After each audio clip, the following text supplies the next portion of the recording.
All right, I believe I'm live. Hang tight 1 second. One quick second, everybody. 1 second, if you don't mind, please. If you don't mind, I gotta look like Garth. Otherwise, what's the use? Let me ask you, what good is it? How's everybody doing this evening? I may not look brilliant, but my hair does. God, that looks good. Man, I love that hair. It's nice hair. All right, thanks for being here, everybody. Am I live? You can just tell me if I'm live. And I got the thing on it, so it really creates shadow. But hey, am I live?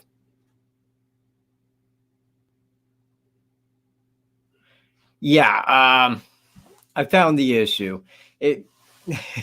Wolf? Mama Bear gives her hello. All right, man. Glad I'm live here. I was sitting here trying to go live, and it said it wouldn't recognize my camera, and I was doing everything to try to fix that. Hold on a second here. Let me get that. There we go. Yeah. So what I had to do was unplug it, and then I checked my settings, and it was set to Logitech Capture, and I'm like, what the hell? I didn't do that.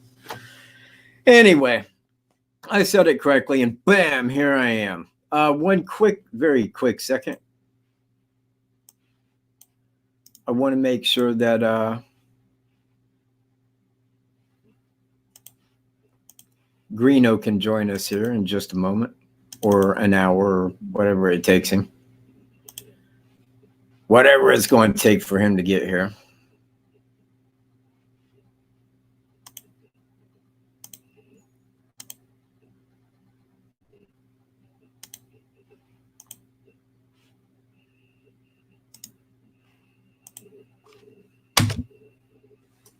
There it is. All right. So what's up? You know what? Actually, not a whole lot on it. Well, if I may break from the subject matter just for a moment, I did get this. Man. This is the Dubpo topside dual mod with the profile RDA, with the profile mesh. First time I hit this, I purred like a walrus.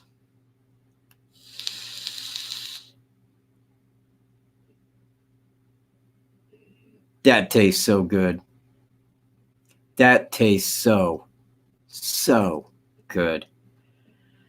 God, it's almost reminiscent of sex. But oh, wait a minute. I got to get a hold of Vape Wild. I got a great idea for a new taste. Something I'm thinking about. Thank you very much. Thank you. It was humor, but hey, you know, it could happen. Anywho. Yeah, well, you know it is, but man, you know, a friend of mine came over. He vapes, and he wanted me to check out the profile mesh. He handed it to me. I hit that, and I was like, "Oh man, oh crap! Yeah, I own that already."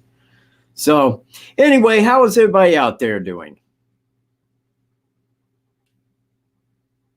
Am I live? Because I mean, it's just that. I mean, can people hear me?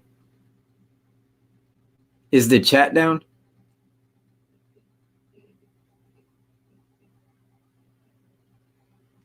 Can people hear me? Am I live?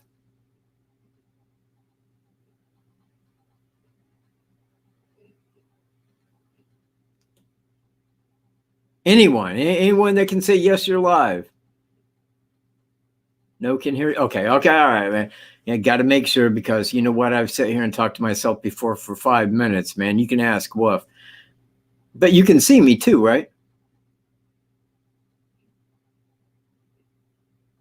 Well, I guess you'd have to, otherwise everybody would say you weren't there. Oh, really? Oh, outstanding. Well, that's really good to hear, right?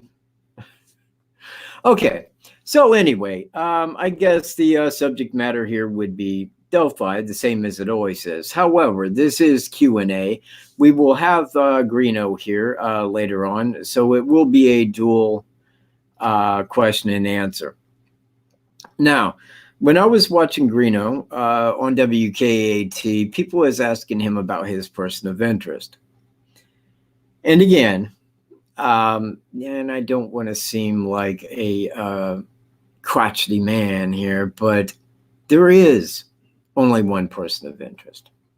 In fact, I go as far as not even to call him a POI. I call him directly a suspect in both murders, both sets. That is my belief here, because he is that guy. And I realize that the big thing in everybody's mind is, yeah, but why? Oh man, see things pop up on Facebook. But why wouldn't law enforcement tell us if they knew? But if it's his DNA, wouldn't they tell us? Wouldn't they? And again, there is a million ways to ask that question, I have found out, because I've heard every single one of them, and all of them break down to the same. But they wouldn't do that. Ladies and gentlemen, yes, they would. And they would because of their own words. They have kept this case very, I don't want to say concealed, but they have kept it very close to where they're at. They are not giving any information, nor would they. They are not going to come forth because there's a DNA match and say, we know who did it, because they couldn't answer a single question. Anything that they would answer to would be on their investigation, and they are not releasing that. This is my statement here. They know who did it. They know he's in jail. They know he can't get out, and they know that people are safe from him. Now, with that in law enforcement's mind, because I can tell you, they can't. They cannot come out and tell the media, yes, we know who did it, because they couldn't answer a single question. Not one single question. So that's why I'm telling you it's him. Now, it's going to be a long wait, and I realize everybody's out there, and they want to know exactly who did it, and I'm telling you who did it. I have gave you every answer to every question, except minus a couple, okay? There isn't a, I don't have a car directly that I can point to for the Evansdale murders. I have a white vehicle that was sitting out front of his house in 2012, but I don't have that vehicle, nor do I have a make, model, or nor do I know it's his, because the DMV in Missouri told me, yeah, we don't give like everybody's vehicles they've ever owned. We don't do that. Well, would you if I was law enforcement? Sir, we just don't do that. But if I was law enforcement, right? Click. That's what I get. So I don't have a vehicle, but I will ask you, what points am I missing? What is it that YouTube don't understand? What is it that you guys don't gather from what I've told you? Have I not laid everything out right? I mean, haven't I told you and given you every answer? Apparently not. Apparently I have messed up somehow, because I feel that all the information that I've given to people, it just seems like they would go, yeah, you know what, dude? You're right, 100%. But yet people want to know about this LaFawn guy. I mean, people was talking about that Charles Eldridge and that Kurtz, and, you know, and people don't understand the fact that there is criteria to this case. There are facts of this case. And with each fact, it must fit a person of interest. If these facts do not fit a person of interest that somebody is giving me, like a name, I can't call them a person of interest. I won't sit here and pretend like they could be and just make a video on it so that people view it. That is out to make money. That's what I'd be doing if I was sitting here trying to make money off this case. I'd be running a person of interest every week. And I'd be sitting here talking about it, maybe nightly. Hey, here's my new person of interest. Because people want to hear that. I don't give people what they want to hear. I don't. Well, I do, but I don't. I don't give a new person of interest. You see where I'm at? Hang on. This gut keeps popping up. I don't give people all these people, because if I can look at it and say, beyond any doubt, this person did not do it, I'm not going to relay that to an audience. And I don't care what it is they want to see. If they want information on that guy that a person's making a video, go to that channel and watch it, man. Go watch that video. But you won't get it here.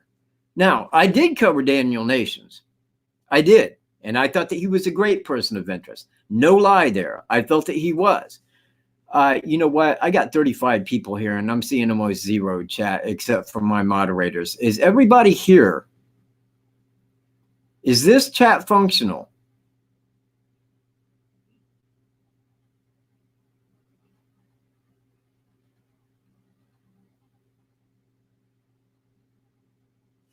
It ain't. It isn't. The only people that are really on here talking are moderators. Am I wrong? Anybody out there that is just viewing this that can see and hear me and chat, put a Y in the chat box.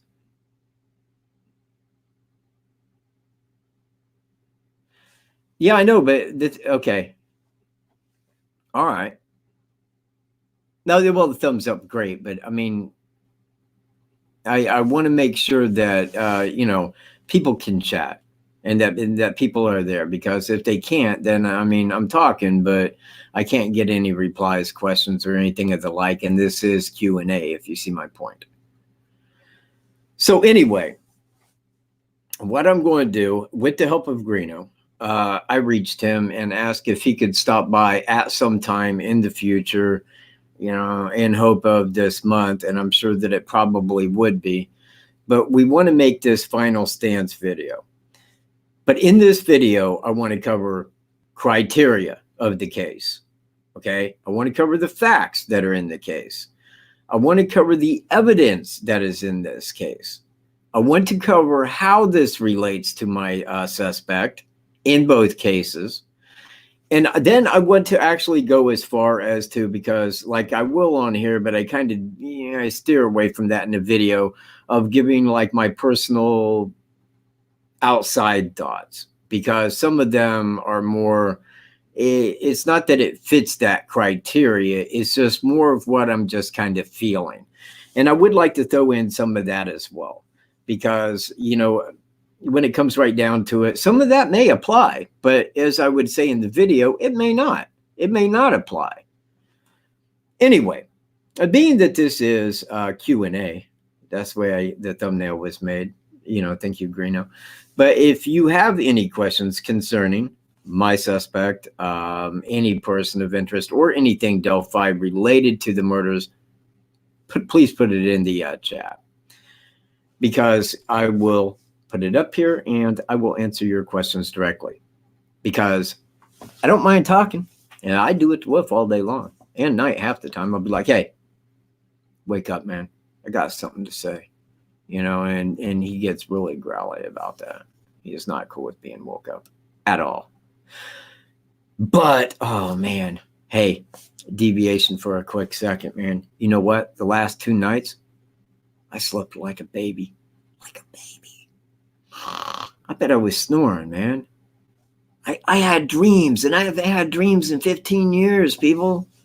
I've had dreams, good dreams.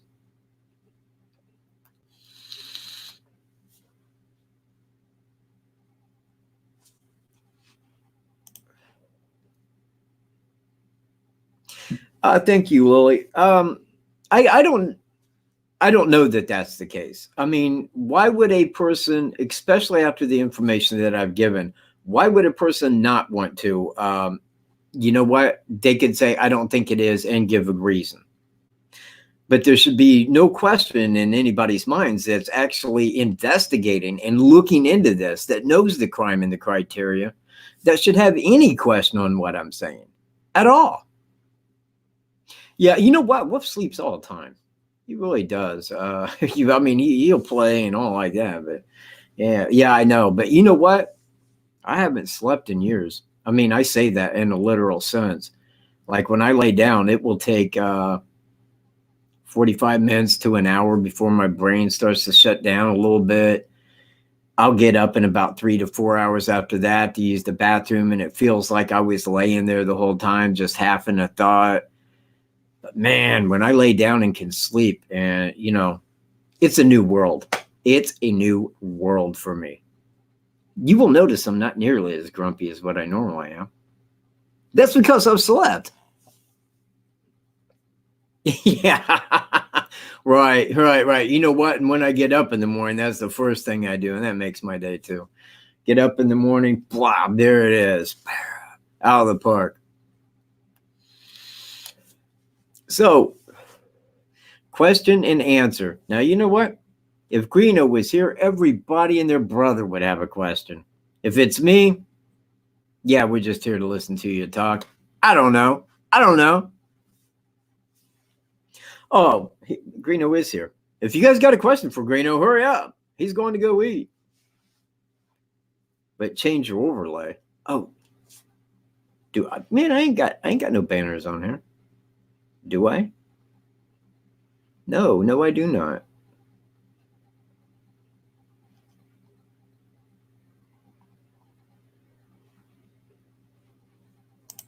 There's my email if anybody wants to write me. That's my PayPal if anybody wants to donate. And that's me. It's a business name. It's not my real name. But yeah, I don't have let me see, maybe that isn't.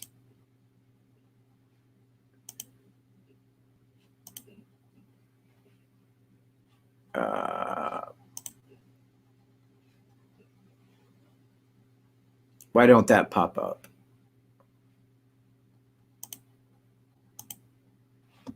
Hang on 1 second.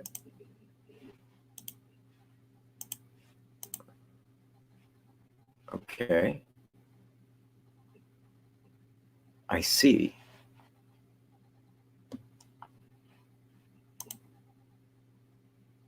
But that's background. Okay, that should show through. Oh well.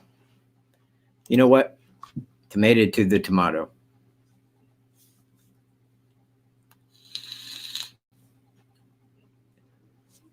Oh, okay, right there. Cody or Derry, if you're talking German, doesn't really need to give a interview. What would they say? And I mean, I can tell you what they would say if they, they're hurt. They're very hurt. It's not something that they probably want to sit and talk about. And I don't know why anybody would want to interview them. I mean, it's just like me. I would never reach out to my suspect's family. Not his wife, not his brothers, nobody. Not his son, no one. Because those people were hurt by that. Do they want to talk to me? No, they don't. And nor should they. And if they did give anything or say anything, it'd probably be what FBI told them to say. Oh, yeah, hey. It does. Wow, thank you. And you know what? Didn't even notice. Did not even notice that. But very cool.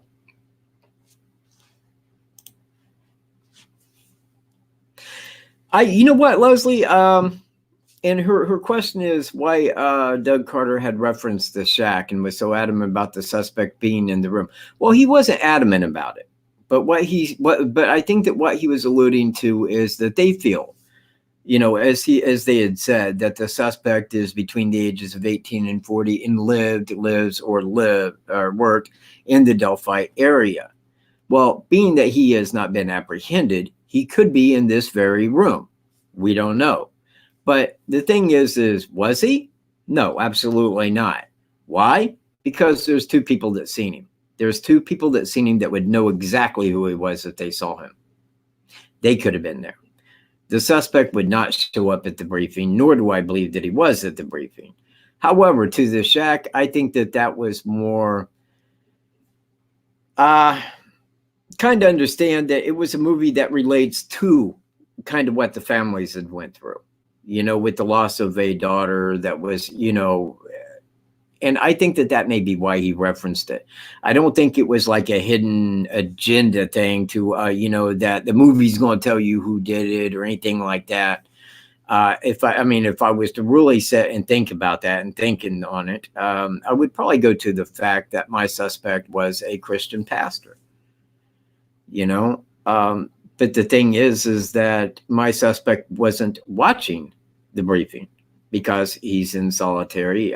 He's being held on suicidal watch. He's not allowed to razor and probably not a writing instrument without supervision.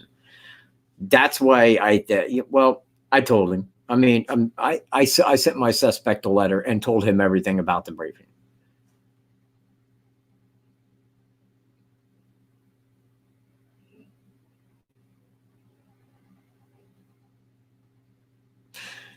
That is a question right there. That's a good one. I don't really know on that how much time he actually spent there. I know that police know, but I'm just going to say that it couldn't have been a real long time, because if it was, people would have noticed that the shop was closed or the doors were locked. Somebody, I think that he went in there and to be quick, honestly, to be as quick as possible with it. Now, if I compare that to the Delphi murders, we broke that down that it would be about like 18 to 22 minutes during the crime right there.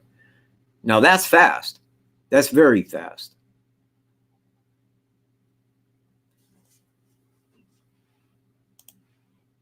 I don't know how to be atentos. I don't really know. And honestly, when a new person of interest or a new name pops up and there's nothing within the media about it, I normally kind of picture it as being Facebook, just Facebook news, somebody throwing out a person of interest because they look like the bridge guy or something like that. But here's the underline. I'm going to type this in right here. And this is one way that you can check real fast.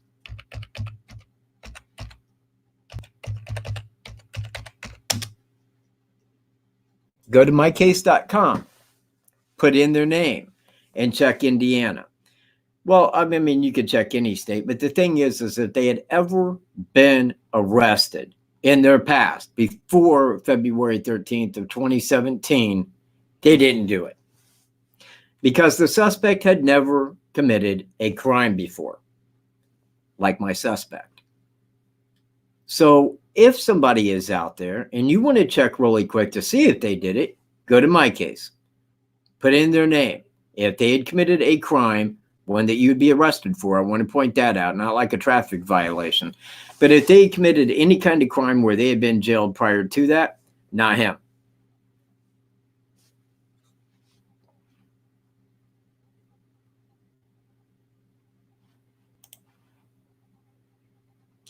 Okay, that may be. That may be. But here's the thing. The FBI was on top of this, the Delphi murders, immediately with investigation.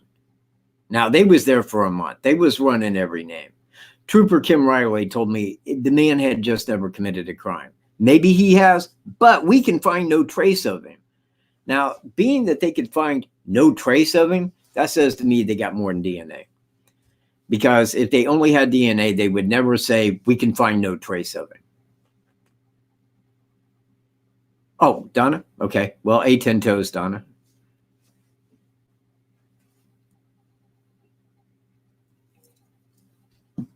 And let me see. Who was the other guy? I think it was Kurtz. The one who had the, was that a paint horse? Palomino, paint, whatever. Again, I didn't really think much of anything on that, because if it was Kurtz, he's in Carroll County Jail. If they thought he had anything to do with the murders, they would have had that out front and center. They wouldn't have went right across the street to the courthouse and talked about it. Talked about the shack and all between the ages of 4. Because if they knew they had him in jail, they would have questioned him. That's a Carroll County, Indiana State offense. They wouldn't come in and say, oh, you can't talk to him about that. Yeah, we can. because he's in our jurisdiction. We can talk to him. And they would know already, and it would have hit the news long before April of 2019 if he had did it.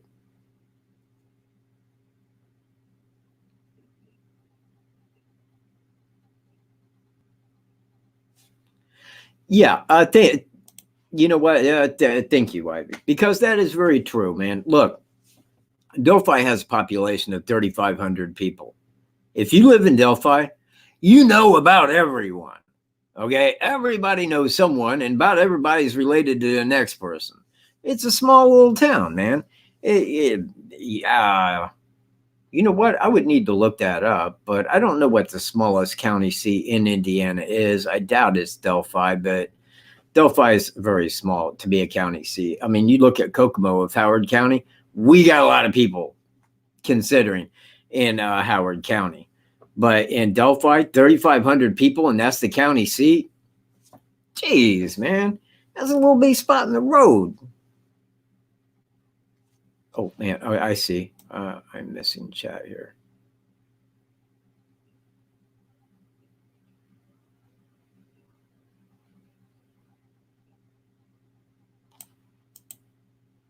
Yes, yes, yes.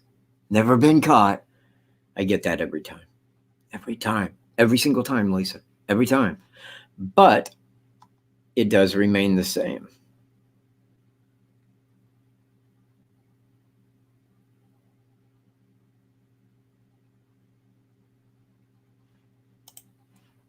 Concerning what, Derek, dude?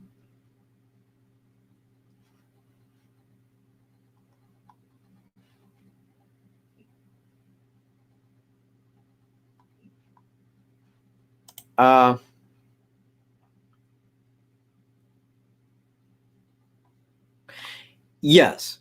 Okay. I understand people are looking for a connection.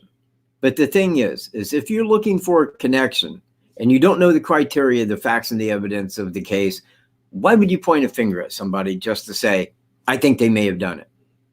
That infuriates me. You know, it does. Now, hey, I mean, if it was somebody that a person did and looked to and had, you know, yeah, man, maybe, but just to point a finger, I mean, like, man, does anybody remember at the beginning of this when everybody thought Ron Logan did it, and you could look at the bridge guy picture and go, yeah, it's not Ronald Logan. But they had to move him out of Carroll County Jail for his own safety. For his own safety. Because people in there, like a bunch of deranged idiots that are in jail, acting like an idiot, man. Yelling, screaming, blah, blah, blah, blah, blah. He did it. Believe me, you don't want to be in Carroll County Jail. You want to beat everybody's ass. I know I did. Hello, Kimberly. I think, well, no, man, you know what? Now the chat picked up. Thank you. Thank you, thank you, thank you, you all.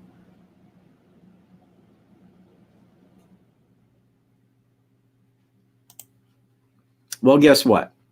You didn't do it. You are not a committer of this crime, and I would hope that nobody would be. Because, I mean, like right from the go, this person's a monster, man. Anybody that would go do that, they are not a person that I want in my world. I would have them capped publicly. Middle of town square. This is what happens. Just like that.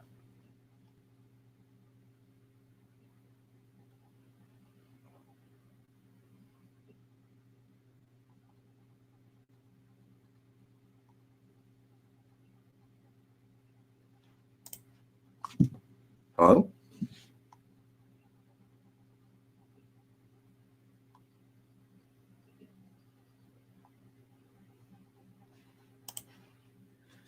Yeah, well, no. I don't believe that it would work like that. There's a lot of people that's been in the military that had to kill in a lot of different wars, and they don't come home and just take up serial killing little girls. That's not something that a soldier would do. That's somebody that someone with a mental issue would do. That's me, though. That's me talking. I mean, my suspect was in the military. He was in the Navy, but I'm positive the Navy doesn't train their people to go kill, man, like the Army and the Marines do. We're the badasses.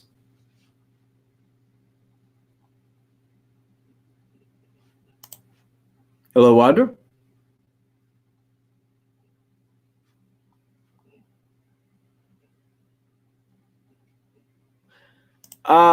You know what? I thought about that, and I really have. But there's one little fact on that. The Delphi case, I know. I mean, and I can tell you, I know. Beyond anybody else online, I know this case. And that's what sets us different than anything else. Because when I'm looking at somebody, I can make a quick determination whether they did it by the criteria. Now, in a different case, would it be the same? No, not if I didn't know that case in the same way that I do Delphi. Now, Delphi, I mean, we've even went out and walked the trail. We walked the whole pathway, every single square inch of that trail. And when you do that, it gives you different eyes on it. It honestly does. Because if you're on the outside, oh, hey, if there's a troll, Alaska Blue knows how to help them to the door. Be not concerned. Because when you go there and you walk it, you really see how it transpired. You know, you see the hill. You see where he was talking about. You know where the girls were. You can see the direction they come. When you're at that binge, you can see back behind you and to the front where the girls were. It adds a totally different scope on it. Now, I would cover other cases, absolutely.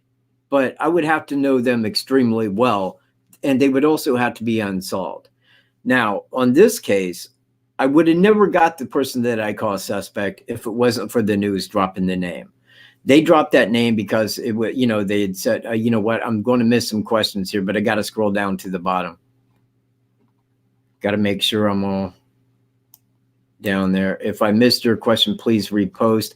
I scrolled a couple of minutes ahead. But if I knew a case and understood it in the same way I do Delphi, but again, I never would have got my guy if they hadn't have said that St. Louis called them and gave the reasons that he was dressed like Bridge Guy. He looks like the sketch, had never been caught committing a crime before. That caught my attention immediately. And when I looked at his mugshot, I was like, wow. And that's what set me off into looking into him.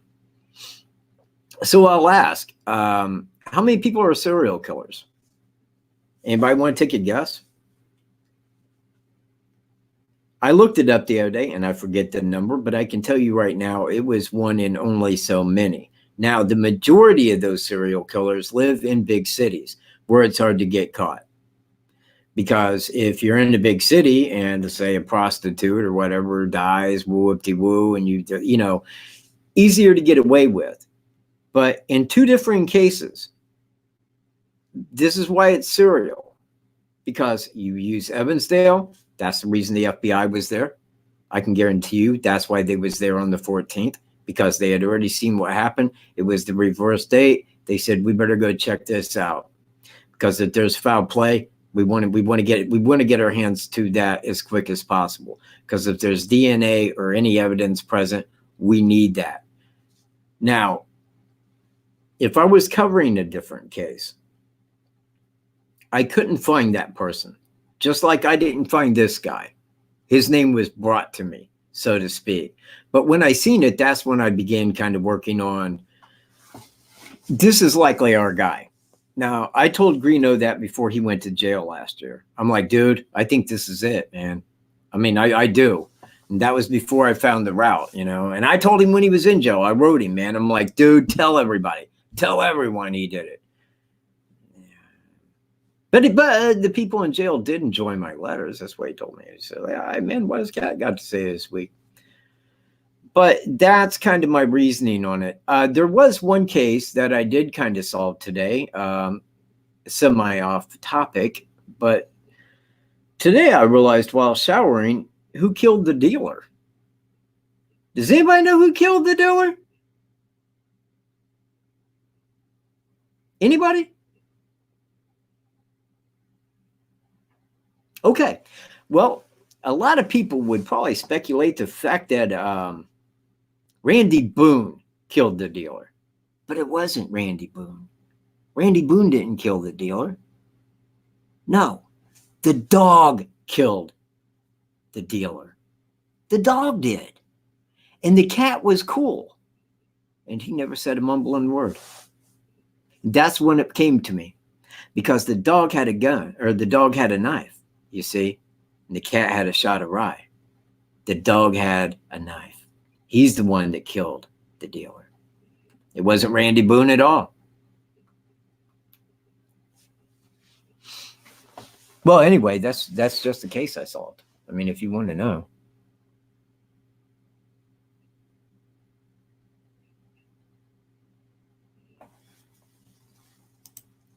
No, absolutely not. Oh yeah, man. If there's one, just send him out. No, the photo of the nickels was not put up by someone else. That was TB. He had put that up because he had made a comment and then even alluded to the song "I Can't Drive 55," and I think that he posted the link to the video right under that. And he was in a chat conversation on that. So he did put that up, but it's like I say, if you look at the nickel, please let me pull that nickel up real quick. Oh, man. Nope.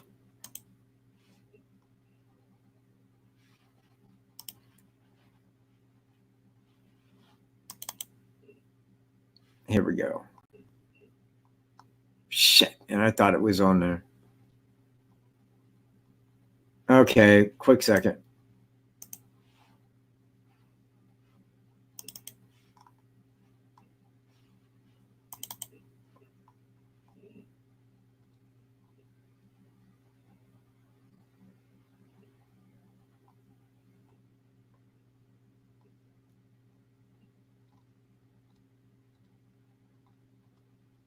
There it is.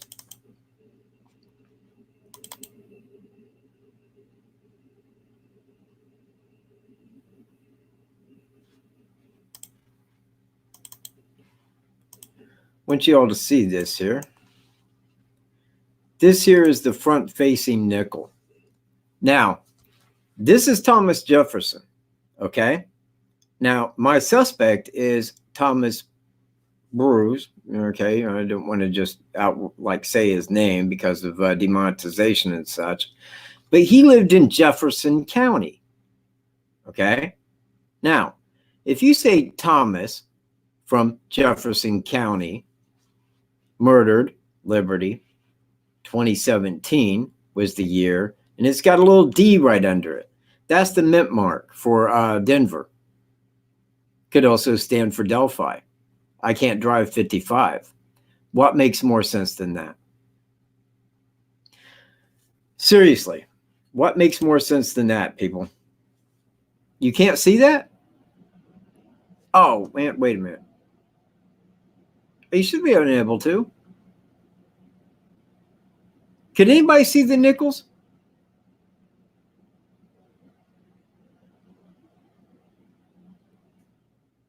Could everybody see the nickels that I was showing? A Y will work. Oh, crap. All right. Hang on.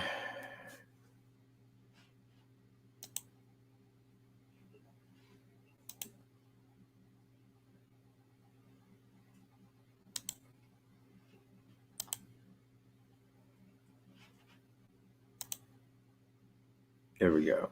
All right, hold on. Can you see them now? Just type Y if you can.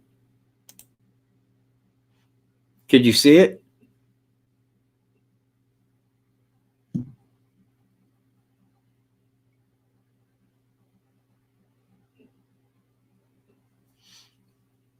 Okay. All right, I'll go back to it then. Again, this is Thomas Jefferson. And of course, we know the name of my suspect. And he lived in Jefferson County. It's like right there to the west side of St. Louis. Now, if you take Thomas of Jefferson County, Liberty 2017 with a D under it, that is more than interesting. It really is. It's almost an indirect way of saying, I don't know if he just saw that and noticed. I don't really know. But I do find that to be very odd. And also, man, I made mention of that to him. Straight up. You know, I was like, that's just weird, man. I can't drive 55. There he is. There he is. Ladies and gentlemen, I'm bringing Greeno onto the scene. I can't drive 55. There he is. Yeah. Yeah, hey. What? I can hear myself through you. I know. That's why I was killing YouTube.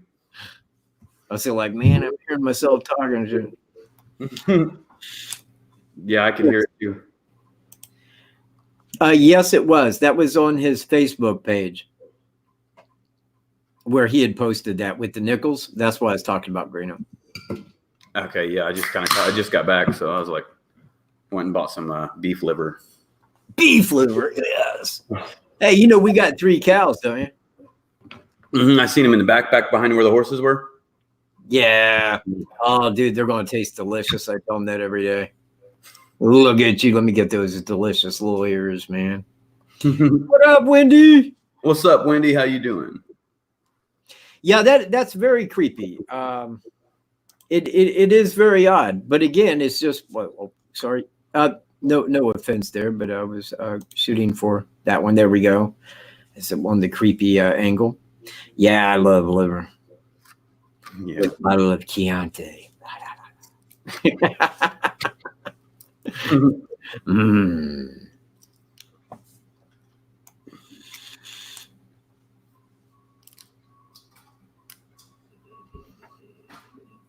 Let's see here.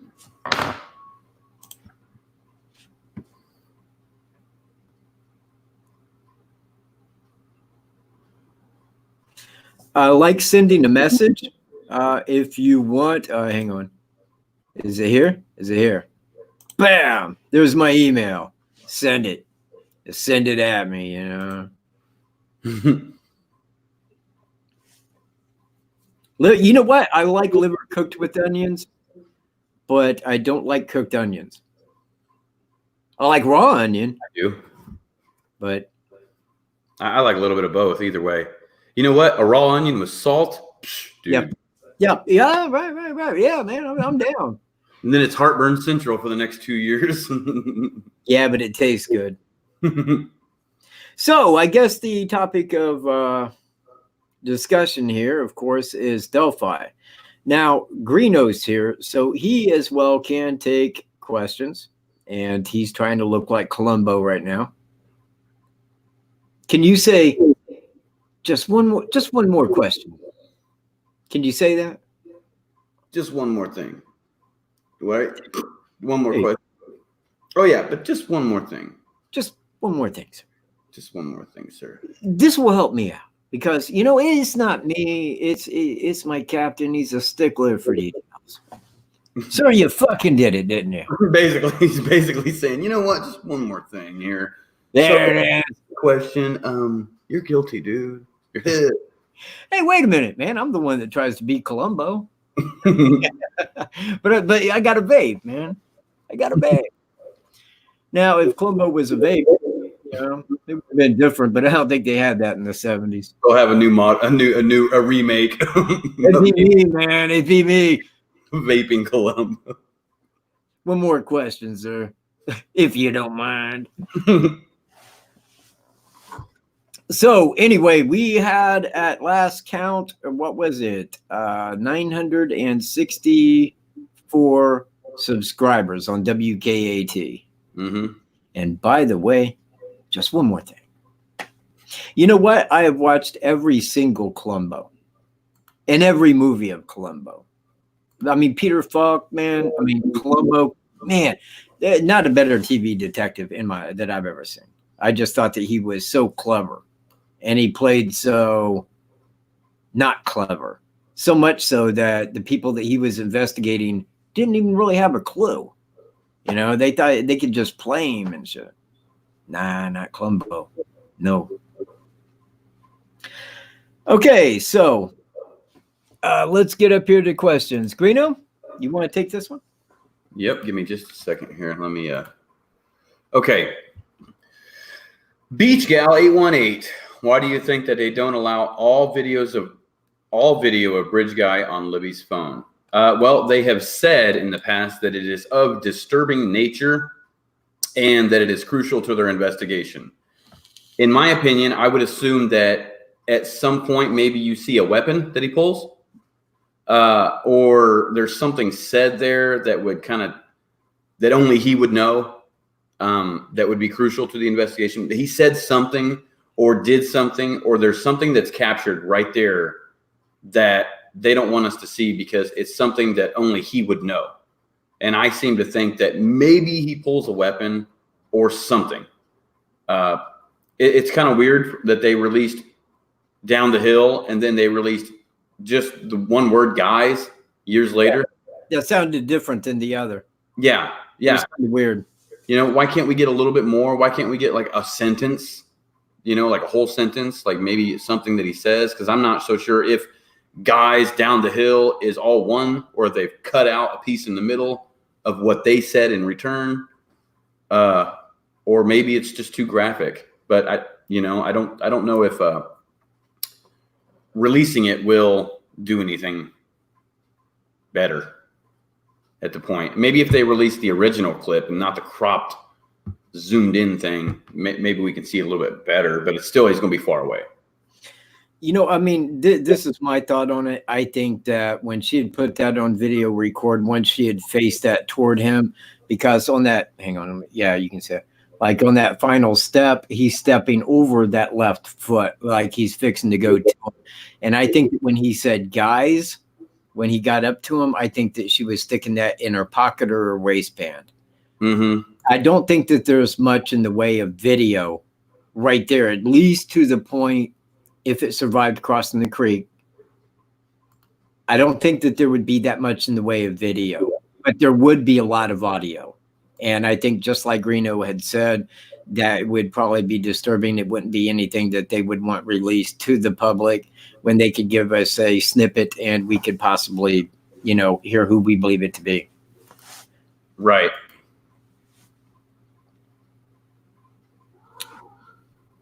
$30 more likes. 30? You got 61 people? Look, you lackadaisical. Man, hit that like button. If I was on your channel, I would have hit it twice already. Twice. Bam. See, now right there. Man, and they cut it right there before his foot hits the ground. Boom. He's stepping right back over to the right to face them on the platform. That's where I believe they were. And I give like 2 blanks and a crap over what Gray Hughes thinks.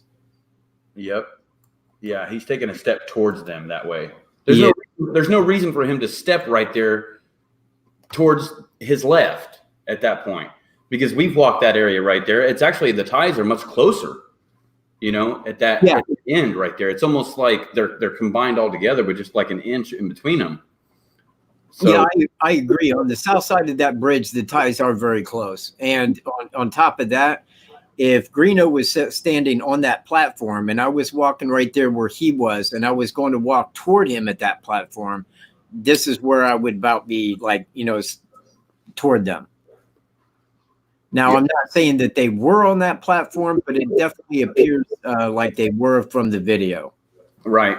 If not, they were on the bridge part right there where or about where that platform would be. Right. Because that from the very far end of the bridge, that's a distance. That's a long distance, man. Yeah. I mean, it's over 70 foot, you know? Yeah. So, and then it went into the next thing. You know, I don't think so. And here's why. Because if you was out there and you never went out to the trails, and kind of got a close look at what, the trails are like. If he was waiting at the end of the bridge for somebody to show up, he'd have to be waiting for someone that fit his idea of a victim to actually cross that bridge to the south side. While being on the north side, he could see people coming in from Freedom Bridge or the secondary entrance headed to the bridge. And I think that that's what happened. I think that he was probably right down on the 505 trail, maybe right there near that park bench, and was waiting for the people to come in. Now, when he seen people that came in that fit his idea of a victim, that's when, he had followed. I think that they had words. I think that that's why when he was coming across, she put it on video record, because she already knew this guy may be a threat or this guy's going to say something. And they wanted to get that on the, I say video, but wanted to get the audio record of that. Yeah, the audio. And did. And thumbs up Liberty, because you know what? I don't know that law enforcement needed that, because law enforcement had the DNA and they had the two people that seen the guy. But the thing is us out here, we got pictures of the guy, we got video of the guy, and we got audio of the guy. You see where I'm at? Right. That was, and I don't even really need to say that, but I wish that they had both lived. But if they were found that night, I think that this would have been a much quicker case if Abby ever lived. Right.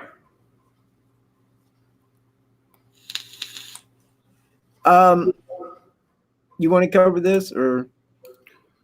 I often wondered why he had so much stuff on him when all he needed was a gun or a knife. Well, we don't know what was in his pockets. We don't know anything that was in his pockets. I'm assuming he had some sort of weapon with him, a gun. But I mean, if we just think outside the box, could have been gloves. You know what I mean? I mean, it could have been anything stuffed in his pockets, but he may have wanted something to be able to abduct someone. He may have wanted some sort of rope or tape or something like that to be able to abduct somebody and shut them up. That's a possibility. Yeah. I mean, if he just wanted to go kill somebody, yeah, all he would really need is a gun or a knife, or a club or anything like that. But I mean, we don't know what all he had in there, but it's safe to say that he probably did bring some stuff to do whatever he was wanting to do. From the CPS building to the bridge, I would think that would be roughly in or around a mile. Here, I can actually do the thing for it right now.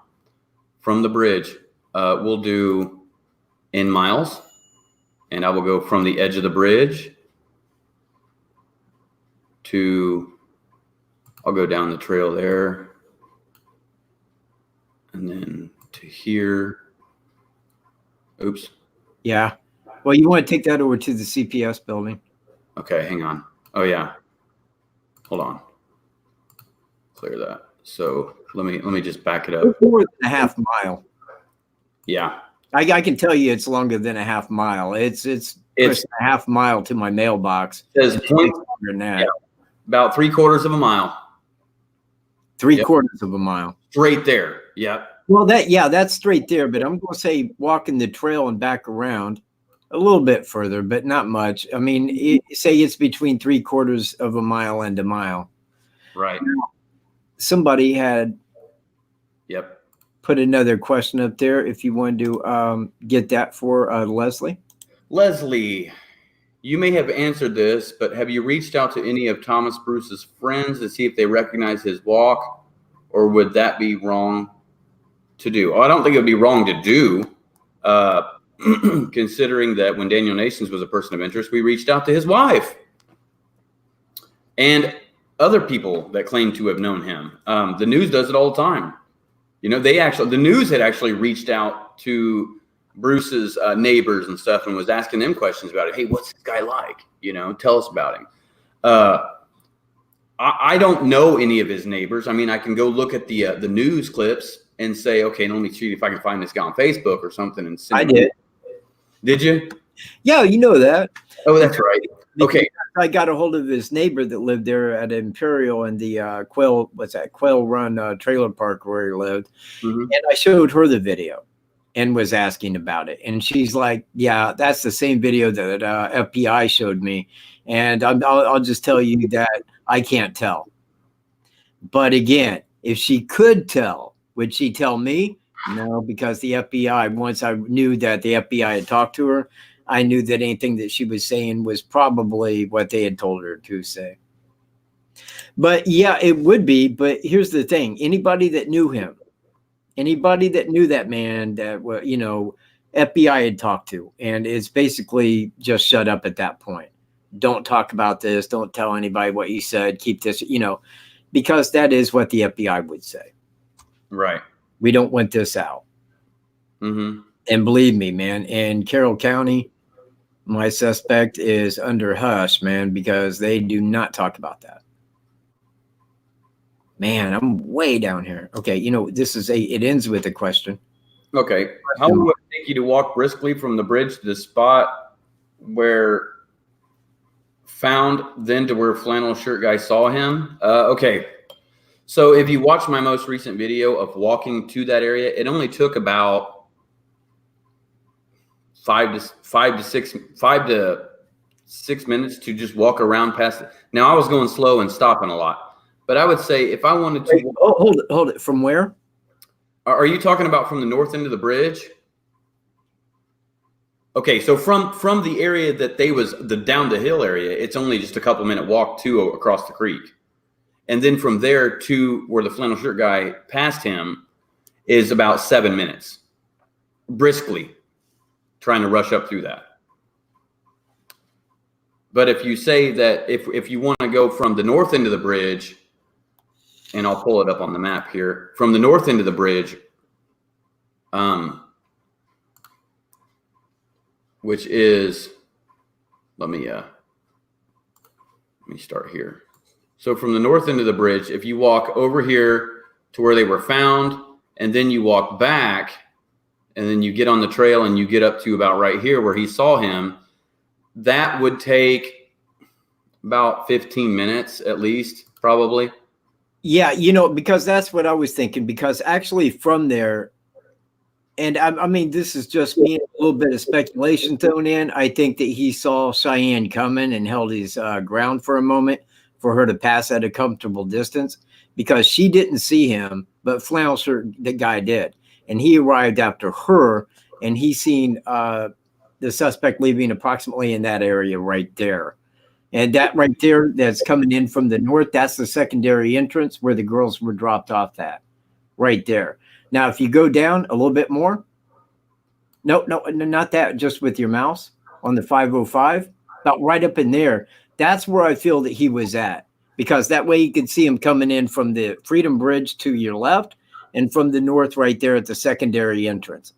That way he wouldn't miss anybody coming in or going out, and he could follow right back behind him up to the bend if you show him the bend. And you're really good at this, dude. Yeah.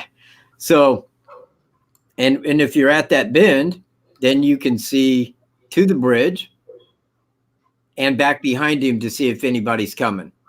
And that's how he knew he had that's how he knew he had the time to get over there.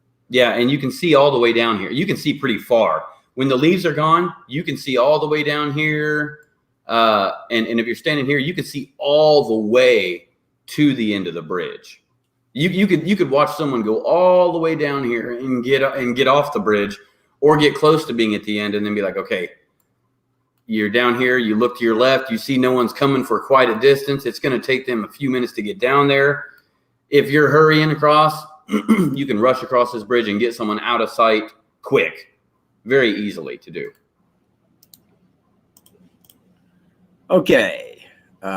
Any questions here? Because if we missed any, wait.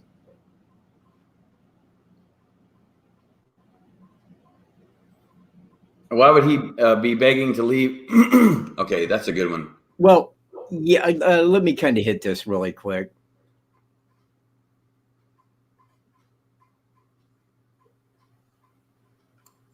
Okay, I will answer that. because here's the only way that he could leave is on that trail. I mean, understand, pull that map back up, because to leave any other way besides that trail, he would have been on County Road 300. Which is here. Right there. Now, where he came out of. Somewhere up in here. Like back, well, hang on, take it back, put your mouse over the crime scene area. About right there. Now, the only way out is to walk out to the road, County Road 300, and walk back to his car where everybody could see him, or walk back over here to the 501 right there. And I think about right in there is where he seen Cheyenne and waited for her to get to the bridge, and then started walking back up to 501 in hopes that nobody would be coming, because otherwise, where would he leave? I mean, like the side of that's a ravine down to the creek. And he wouldn't have been on this property up here to the right, because there's big giant ravine right there, man, where water goes through. The only way out of there is on County Road 300 or the trail, period. That, I mean, there it is. Yeah. I mean, it really can't get no better than that, because if he's parked here, I mean, what, he's going to walk down the road in front of this house, in front of this house, in front of this business, and in front of this house. Any cars that would be passing the same way would have seen him. Which, if he knows the trail, he knows not a lot of people travel that. So he's going to be like, okay, well, I'm less likely to see someone down here in the woods than I am being exposed on the road. Now, again, when flannel shirt guy seen him, he knew that he was already saw by the lady that was walking her dogs. Okay, he already knew that, but it was far beforehand. But the thing is, I mean, like, maybe the only other person that I know of that was out there at around that time was Cheyenne. And it just so happened flannel shirt guy showed up and was walking that away. Mm-hmm. I mean, I don't think the guy was trying to be seen. I think he was trying not to be seen. But the best way not to be seen is to follow the trail, not the county road. Yeah. Go ahead and cover that one if you don't mind. That's from Jan, by the way, the middle child in the Brady Bunch.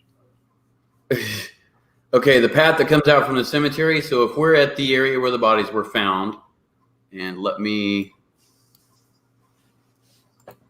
if we're here, the path is straight up through here. And you can actually see it. It's kind of like it's darker. It's darker right there. But it comes up right through here. And this is the area that I walked all the way down through here and then right to here. It goes right up through there and straight up. And then you come out right here at the corner of Ron Logan's property. And look, you can actually see that it goes here and then it splits off to right here. And then it also goes down this way. Now through here, there is a lot of horse trails on the drone footage that we have. When you're looking at that, you can actually see all of the little trails and stuff that go through there from the aerial view. I mean, they go all the way through here, and these are just horse paths.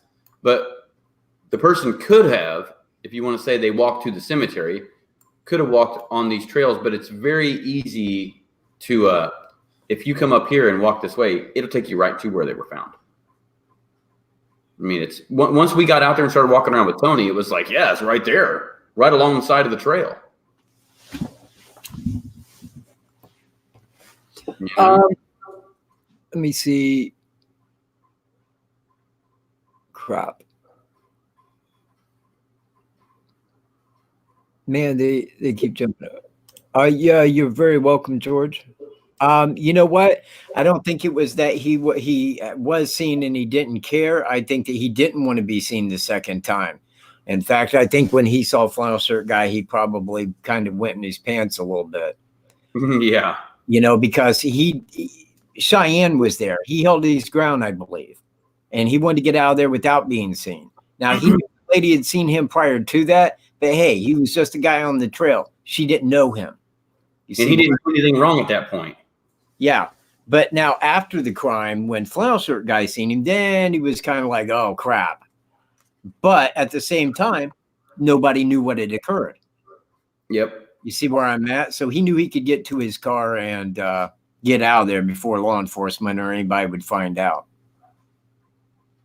Yes, Cheyenne was with a girlfriend. A girlfriend. And you know what? If you give me just a moment here. You got a moment. I will pull up some messages from Cheyenne here. Cheyenne. So let me pull that up here. And I will show the messages that Cheyenne had posted on Facebook. I will cover that in a second, Faith. You know what? Go ahead while I'm pulling this up. Go ahead.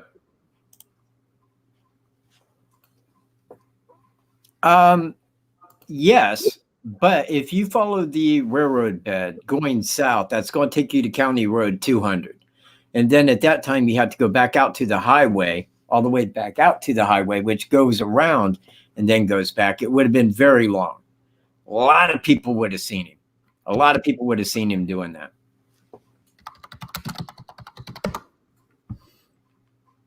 Okay. All right. So let me pull this thing back up here. George, I will cover that in a minute. Okay. So here we go with Cheyenne. All right. Now I'm going to pull this up on the screen here for you guys. So this is written by Cheyenne.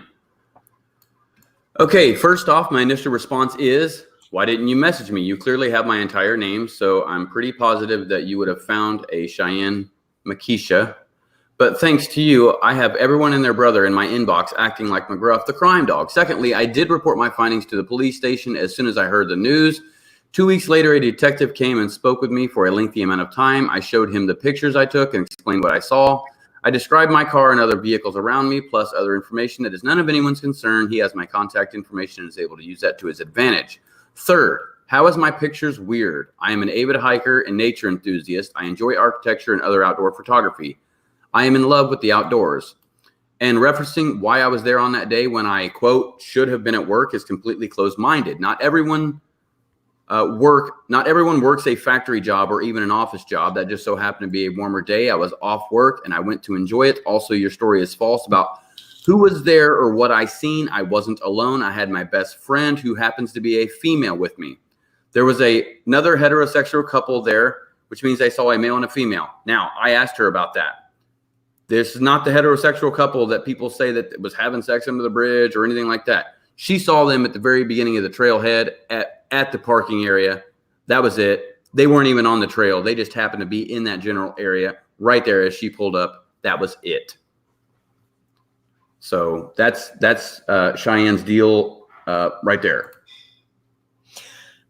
George says ballsy move to murder in a place he knew he might be seen leaving. Very high probability people would be on that path as they turned out to be.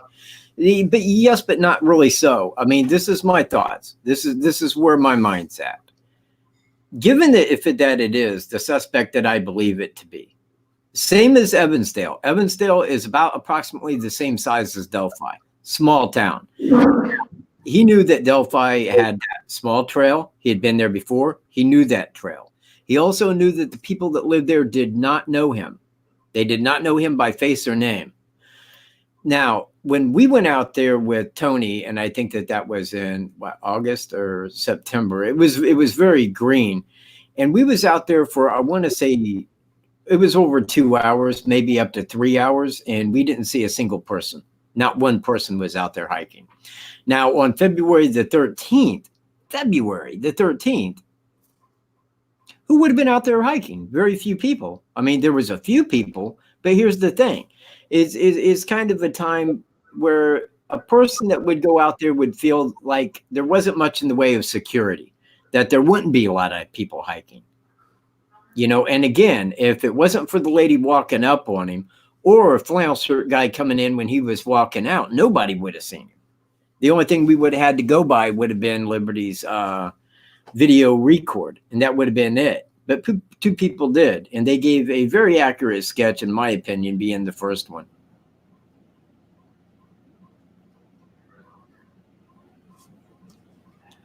Thank you very much, because you are in 100% agreement with me. I think that Thomas Bruce committed both, absolutely both. That makes it surreal to me. Now, at first, I didn't believe that he had, or the same person did Evansdale.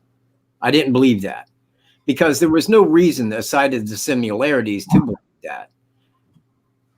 But then again, like, me and Greeno, we don't have like the DNA. We don't have the inside information. What we had to find, we had to go look up. Yeah, and talk to people. But after noticing the route to his brother's house, oh man, crap. You know what? There is something that I want to show you guys. Give it just a minute and I'll pull that up. But I think that having stopped there, he said, you know what? It's a very small trail. Not a lot of people that walk that trail. It felt secure. It's a place where he could go. Because look, he was there for 2 hours. He was at that trail for 2 hours before they showed up.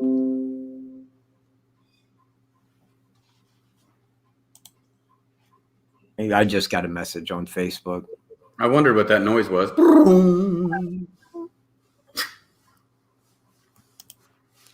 Why she said that, I don't know, because that ain't what the death date is. That is not how the coroner found it. If she said that, she was probably just saying stuff, but I'm not going to put words into her mouth. I don't talk to family, and I don't talk to family because they don't know this investigation. Law enforcement does. It's just like, why would I want to talk to the family? They don't know anything. They don't know anything about this case. Law enforcement doesn't hand them their information. Yeah, correct. Lily, what do you mean by that? Can I describe the dude you walked by ID test? I'm not sure what you mean by that. Yeah, I get those. I mean, it's probably easy to understand, but it's just the wording. Yeah. And yeah, law enforcement said that the car got there at approximately 12 noon, and they said till 5. But again, I disagree. And well, they said somewhere in between noon to 5. No. Oh well, yeah, right. Okay, but here's the thing: why would it be there at 5 o'clock when we know that he hauled balls, man, at 3 o'clock? Yeah, correct. If it was the suspect, you see where I'm at? Because if he was sitting there until 5, he's asking to be arrested. He's asking for law enforcement to ask him something. And I think that wasn't his date, because he had one with his wife to get home to. If I'm wrong on that, and I don't think that I am. Oh, okay. I got you, Lily. You're talking about the guy that I walked past. Okay, the guy that I walked past on the Freedom Bridge just to do an ID test, tell you what I saw. Okay. Well, okay, I end up meeting up with the guy afterwards. So it would be unfair for me to say, you know what? I know exactly what that guy looked like. I mean, he's tall. He looks like this. But I actually met the guy and had lunch with him. So who is that? Okay, so I passed someone on the Freedom Bridge in my latest video, right? Okay. Just a brief passing, like, hey, how you doing, man? What's up? And they're like trying to do an ID test to see if I could remember what the guy looked like. Well, it's like, yeah, I end up meeting up with the guy and having lunch. Okay, because he recognized who I was and sent me a message, and I ended up meeting up with him. So it would be unfair for me to say, yeah, the guy has this color eyes, he's this tall, he's got red hair, or whatever, and just describe. Can't you? Yeah. Huh? Can't you though? I could, yeah. Oh, there you are. Yeah, so I could tell you exactly what he looks like. But I did spend a little bit of time with him afterwards, so. Don't be nasty. But yeah, yeah. We had dinner. I'm kidding around. I'm just playing, people. Oh, yeah. Let me pull this up, and I want to see if I can. Let me stop this real quick. Nope. Wait, let me remove that again. There we go. And let me go pull this up. Go ahead and keep talking for me if you would. Yeah, sure. If I had lunch with him, his eye color, it was like a greenish hazel. Yeah. And you know what? I could contact him and say, what color are your eyes, man? But you know what, Nicolina? Good job. You called it right on the money. Blue shirt, He had black shorts, stocky build, water bottle, light brown to reddish hair is really what he had. Yeah, wow, good description. You know what? You watched that video, and all I did was put a clip of his back in there. Good job. You nailed it. Let's see. Salt orange on the bottom of his sneakers. Wow. You know what? You guys are like good profilers now. You guys now pay attention to everything, every little detail about someone. Like you go past somebody at the mall and be like, hey man, that dude had like a curly mustache. There was one hair sticking out of place right here. You know, it's like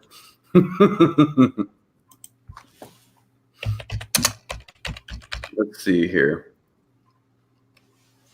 I don't even remember the guy. Yeah, see, exactly. And that's the thing I did in that one test where I had somebody walk by the camera and just to show you guys, okay, now what did he wear? I asked you guys just a couple minutes later. What was that guy wearing, you know, at the time? And nobody could pinpoint it. It was like, I don't know, a black shirt, green shirt, gray shirt, you know, these colored jeans. He had on camo shorts and a Menards gray t-shirt. And I even zoomed into his eyes so people would see it. You got your thing pulled up? Yes, I do. Okay. All right. I'm going to put this back on here. If everybody, can you see that all right, Greeno? Yeah, I can see it. I see just like 1,000 of your screen. So you got to minimize. There you go. Can you see that? I can zoom into it a little more. Okay. All right, now pull it up a little bit higher. And let me get rid of her comment on there. All right, there we go. Yeah. Now, that is the route from St. Louis to Fort Wayne. Okay. Now, about right in here is Delphi. About right there on Highway 25. Now, the reason that I say that he would have stopped there at that trail, one, it goes to his brother's house. But here's the next picture. Wait. Hold on. There. This is Fort Wayne to his family's house in Montrose, Michigan, right up the highway. You see where I'm at? Mm-hmm. So if he was going to his family's house or his brother's house, either or, he would have taken that route. Now, it doesn't just come down that it's the route to his brother's house. He would have taken that to Fort Wayne and hit Highway 69 to Montrose. Now, being that he lived in Fort Wayne for years, that's why I believe that he had used that trail. That's why I believe that he had crossed that path many times. And being that it's a approximate halfway point, that was probably a place where he got out and hiked. It was probably a place where he felt secure, you know, that he could go there, commit a crime. There was lax security. Nobody there knew him by face or name. That's what gave him the confidence. That and somebody had asked about the stuff in his pockets. Again, I believe that he was drinking. If he was out there and he was hiking for that long, he knew he needed liquid courage to commit. And I believe that he probably had a bottle with him. I believe that he had a handgun with him. And he may have had other tools, but we do not know what they are because the only thing we can do is speculate. Just like the alcohol. Speculation. Why? Because I said, I feel, or I believe. Those are words that give it away. You understand that, I know. I know you guys do because you're subscribed to my channel, and I know you guys ain't idiots like on Facebook. Thank you. Faith had a good question. Is County Road 550 that runs lateral to Deer Creek paved, or is it a private driveway? Let me show you this real quick. Let me pull this thing. If it's a country road. It's right here. So here's the bridge. Here's the private driveway. And if you come back out to County Road 200 and coming from this direction, you would turn left. You go down here, and 550 is a road, but it leads to a dead end, and it leads to just a roundabout right down here at the end. This is Deer Creek. So, I mean, this is 550. And I would hope that it was paved, at least the county road part. Yeah, it is a paved road. Yeah. Yeah, it's just like ours. You know, the road that I live on is paved all the way to the mailboxes. Mm-hmm. But at the mailboxes, it turns to gravel because that's where the county road ends. That's why it's a dead end road, and that's where the driveway begins. It's still the same road, but right where the county road ends, it turns to gravel, and that's my driveway.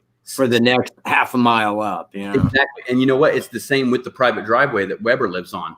Yeah. Once you go down this road here, 625, it's paved all the way up until this point right here. Then it becomes gravel. And same with right here. Once you get to here, it's gravel going down to this person's driveway. You know, because the county doesn't go pave people's driveways. Wish they did. Yeah, you want to do that, you're gonna have to pay for that. You know. Yeah, can't just make the drive, county. Yeah. Oh, hey, and by the way, dude. So you know this little water runoff right here that runs down? Yep. Okay, that's called Bridge Creek.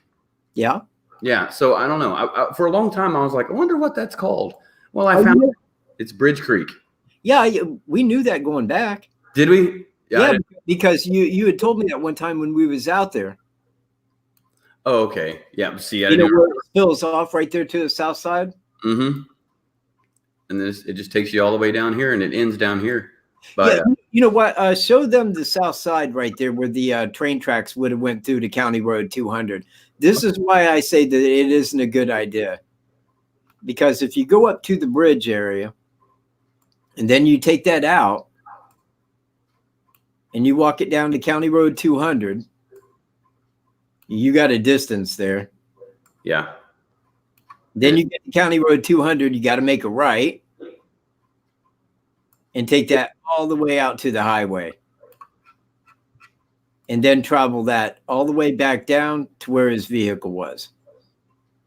Yep. That's why you wouldn't have went that route. Yeah. The and you quickest can way on the out highway is here. the trail. Yeah, and for the people that were saying, well, you just go right to the highway. You can't get on the highway here. This overpasses the highway right here. So in order to get to 25 this way, you got to go back to Delphi and go back up to the courthouse, then turn right, and then go up there to the Freedom Bridge and then get on 25.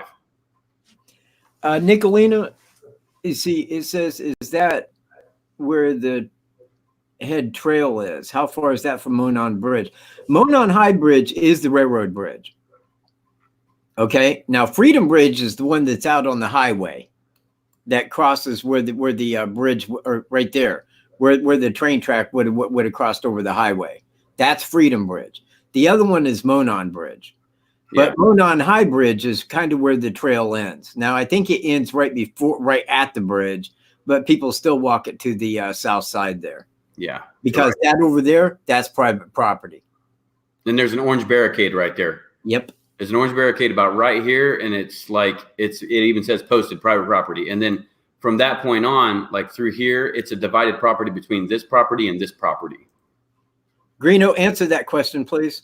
No, I did not turn in the phone. I still have the phone. I did find out whose picture was on the phone. It was 2 YouTubers.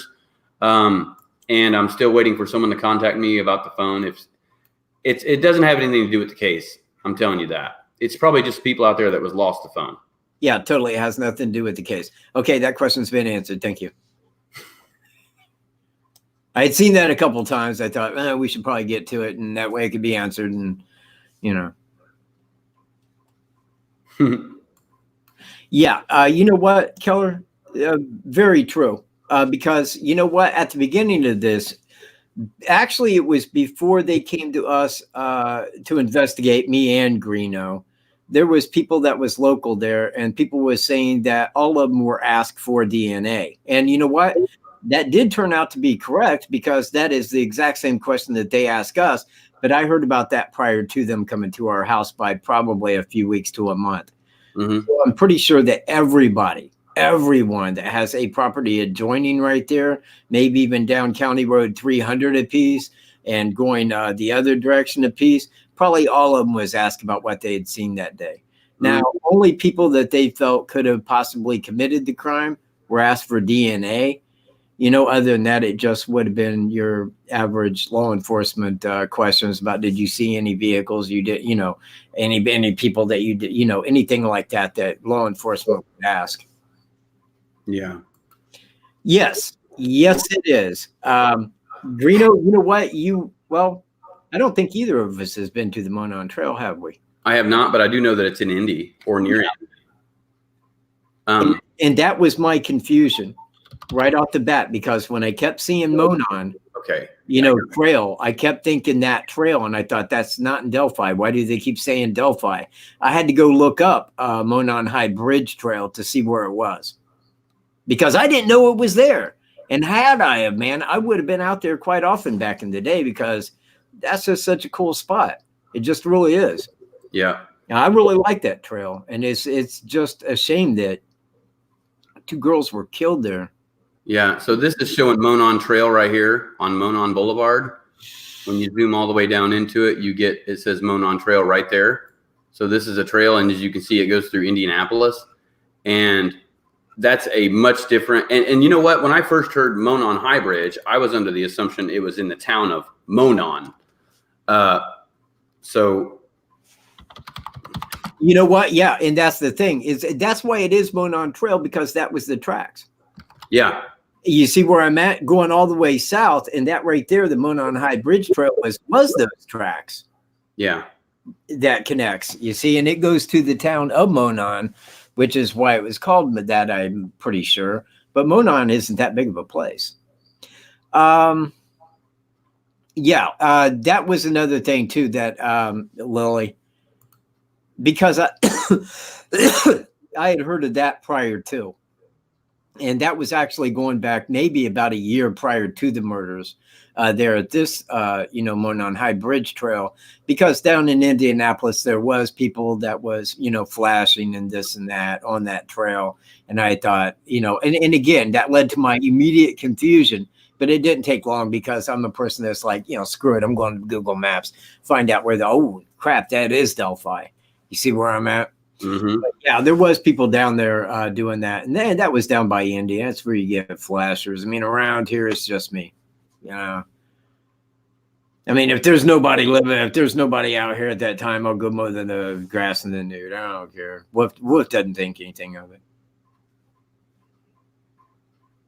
Yeah, people do get confused from that. Yeah, and rightfully. I mean, I was, because, you hear about that on like our local news about a flasher Monon Trail. You got the city of Monon, and, then they talk about Monon High Bridge Trail. It's like, wait, what? Well, where are you talking about? Be more specific, Delphi? I mean, are you sure you got the city correct? Monon and Delphi? Yeah. Yes. Yes, it is. You're absolutely correct. Because right investigation, you can answer some questions. You really can. And I have answered some that I didn't think that I could answer by investigating, but I found the areas where they could be answered and found them nonetheless. And I appreciate your support, everyone. Every last person here, I appreciate it. Because without your support, I guess I just would have been explaining this to Wolf. That's it.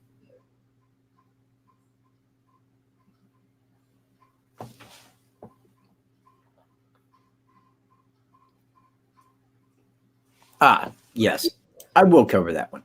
Again, I think because of the fact, and you would probably need to look at some of my older videos, but it's like my live videos, they go on for a long time. And a lot of the time I'm not sitting here directly discussing, my suspect or this or that totally, whereas sometimes it's just on the crime. But I look at it like this. My suspect lost his job at Schnucks Grocery, where he was the general manager of.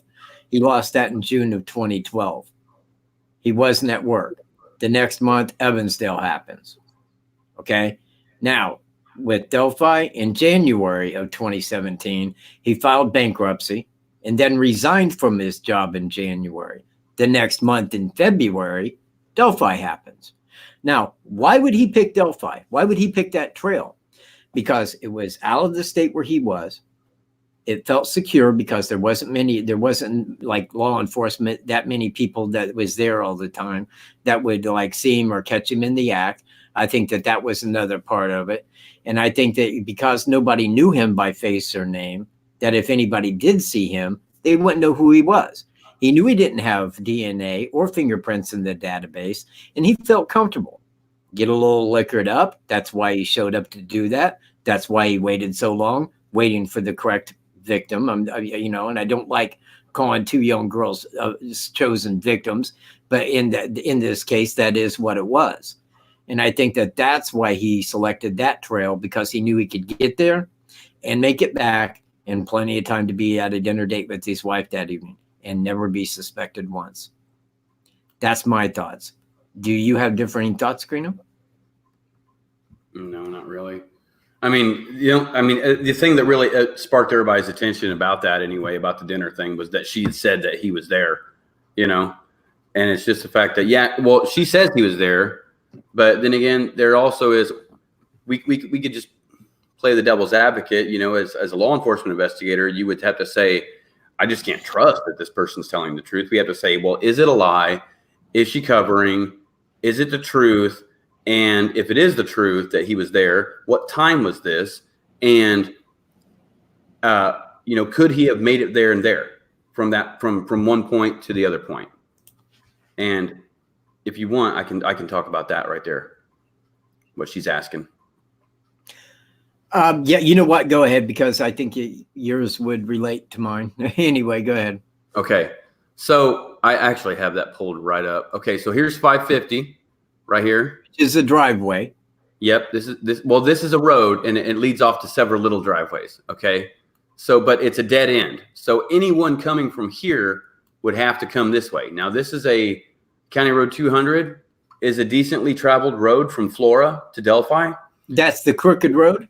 Yep. This is the they call it the crooked road to Delphi and Flora, and in Delphi they call it the backwards.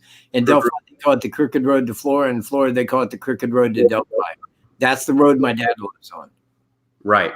So if he was to come through here and try to walk through these woods, there's water here. Okay, so he's going to have to cross the creek at some point. This little creek right here. So he's going to have to cross this all the way up, and that runs all the way up to behind the Weber property, right into Deer Creek. So he would have had to go through that water and walk up past her house, or over here through these woods, and then walk past here in order to get to this location where the lady is saying that she saw him. Okay. And she's coming from one of this house. So it's like, I don't see, that just seems way too out of the way for that. And especially when he was seen leaving, he was heading the other direction.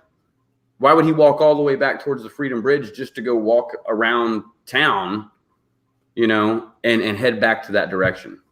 Also, I'd like to point out that there's a lot of people that would have traveled that road over that length of time that would have seen these cars and got a make, model, and a license, Oh, yeah. That they could have said, yeah, there was an unusual vehicle parked there we'd never seen before. It was a blah, blah, I think a lot of people are looking for a lot of avenues of where a car could have been parked. And it was totally off the go. I'm like, yeah, it wasn't at the cemetery.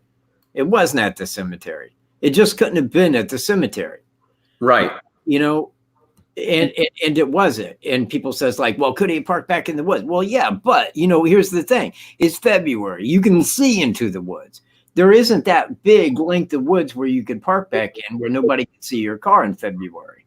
Correct. You see where I'm at? And I think that's why, because we knew he didn't park at the general parking area, because the two people that we seen that showed up, or that we know showed up, didn't give a description of a vehicle. No vehicle was ever mentioned for 2.5 years. But parking there, I'm positive that's why. Because he could have parked with his license plate facing the highway, and nobody would have seen that he was from Missouri. Or got a general idea of where he was from by the license plate. Right. It said it was a Howard County plate. Anything like that.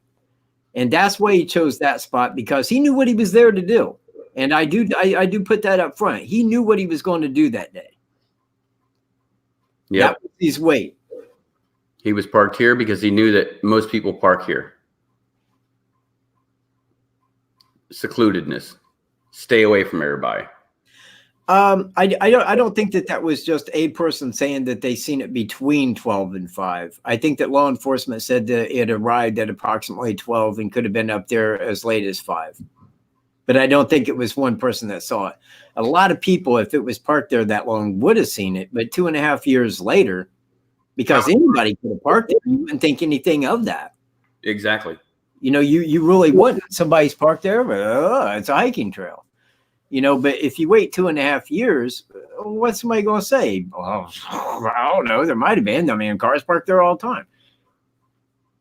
Exactly. And you know what? That's what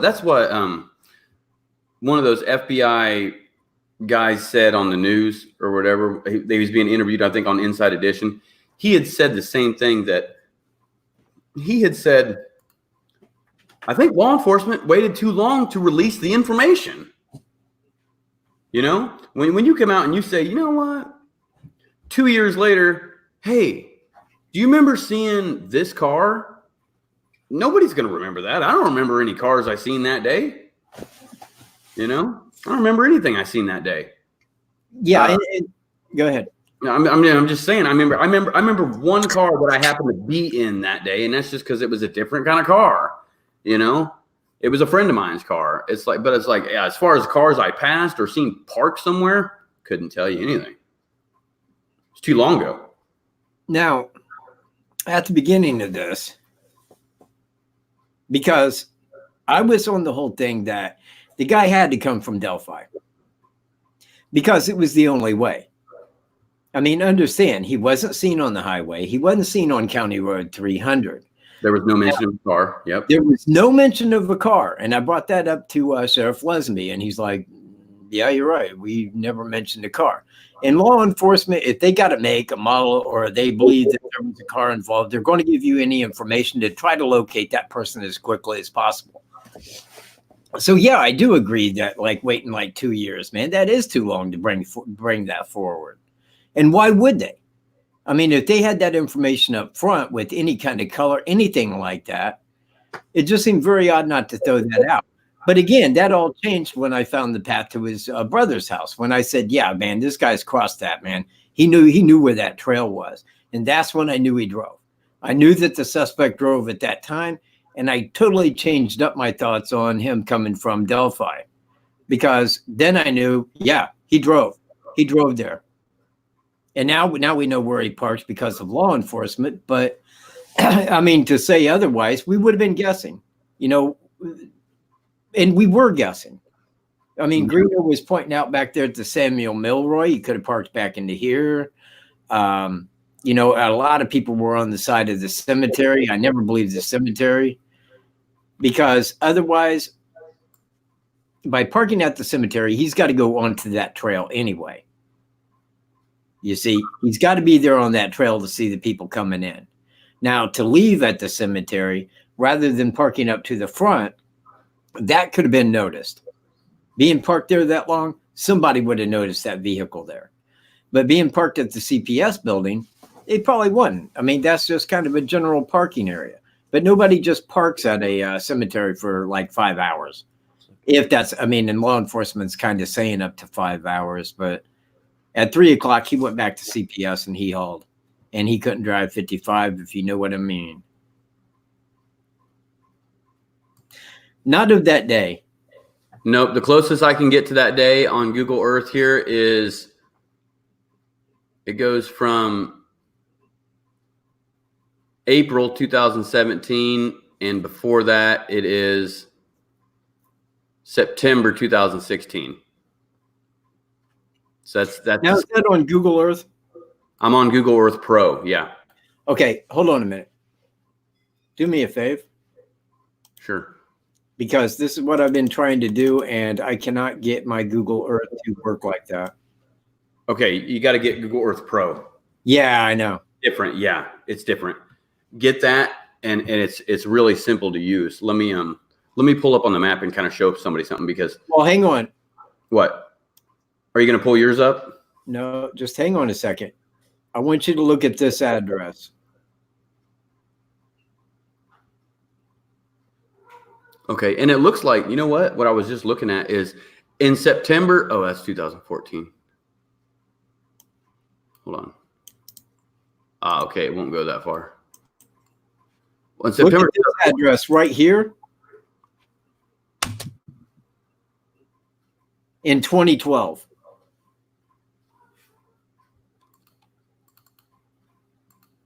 In 2012. Okay. No, excuse me, 2017.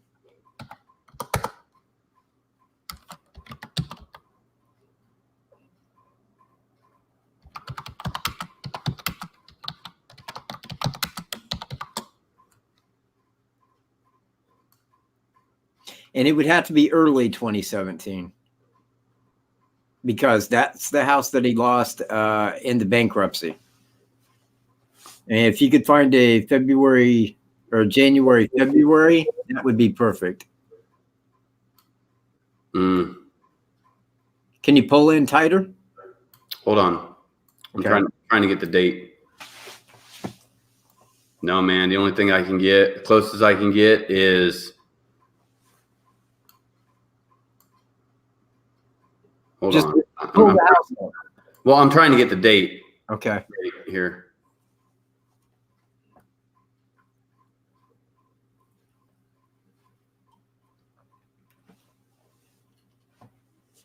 Yeah. See, I can't. Harvey's an idiot. Don't bring him up on my channel. I gave him the boot. I don't like that guy. I don't like anything about that guy. That guy is a hack. Yeah, so it looks like the closest I can get to time there, they haven't updated their Google Earth like they did in Delphi or whatever, is August 2017. Okay, pull the house up. Okay, it's right here. Any vehicles? Can't see it through a tree anyway. No, but let me see if I can drop down on street. Oh, that'd be perfect. Okay. Nah, man, that's the same car that's on mine. Yeah. That's after he lost the place. That's somebody else's vehicle right there. That is right there? Okay. Yeah. It's probably because he lost that in the January bankruptcy. That's where he was living at. So in August, that was the new people. Crap, man. If that went back. Okay, could you pull up 2016 late? Yeah, hang on just a second. Let me try it. Yeah, do that, man. That will give us what we want because that's when he was living there. And that would likely show the vehicles.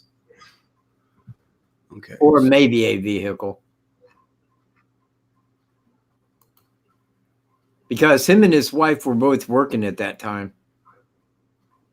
So if it's a daytime photo, it may not have the vehicles, but it may. Okay, so it looks like I go all the way. I go back a year to April. Okay. 2016 is how far I can go back. Okay, and there is a vehicle there. Get a street view if you can. Okay, it looks like a truck, but let me see if I can. It'd be so great if that was a white truck, but I'm pretty sure that it probably would not be. Nope, it's still giving me the same image. Okay, it showed an overlay. It's updated. It is. Yeah. That's what it is. And yeah, God, man. See, okay, yeah, the imagery date. Okay, so that truck was that image was taken in April 2019. So the street view has updated more. It don't go back in time like that. Okay. Could you pull up 2012 at that house? Yeah, I think so. Hold on. Because that is where he was living in 2012. And I just want to get a better view of that white vehicle, should it be there. And I'm telling you, it belongs to him. Okay, so I'm at November 2012. Okay. And it is, wow, that's pretty that's like bridge guy photos, man. Yeah, you see how crappy it gets way back in the day? Now, let me see. Yeah, it still takes me back to that same date in April. But okay. Can you see a vehicle in the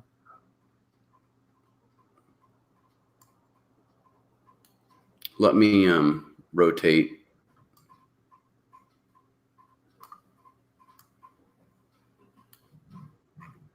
No, not. I mean, let me go back and change this thing again.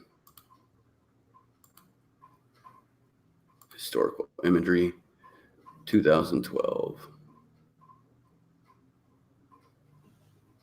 When did the crime happen in 2012?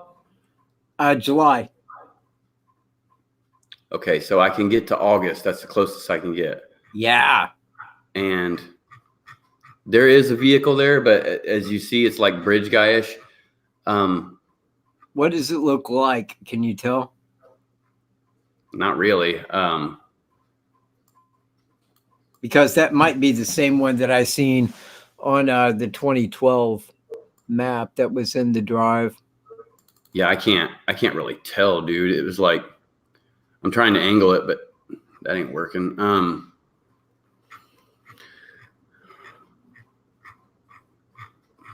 I can't tell at all. I mean, I'll see if I can get too far in. It does that. I don't think it is Faith. I think that if you had went anywhere, I think it would update to 2019. I think that that's just how Google does it. What, you talking about Street View? Yeah. Yeah, like watch if I try to drop his house, I think it's for any house. Yeah, so September 2012. Now, but here's the thing is I went to the High Bridge the other day on Google Earth from 1998, and it showed me the old buildings that were there. A street view. Cool. No, yeah. That's cool.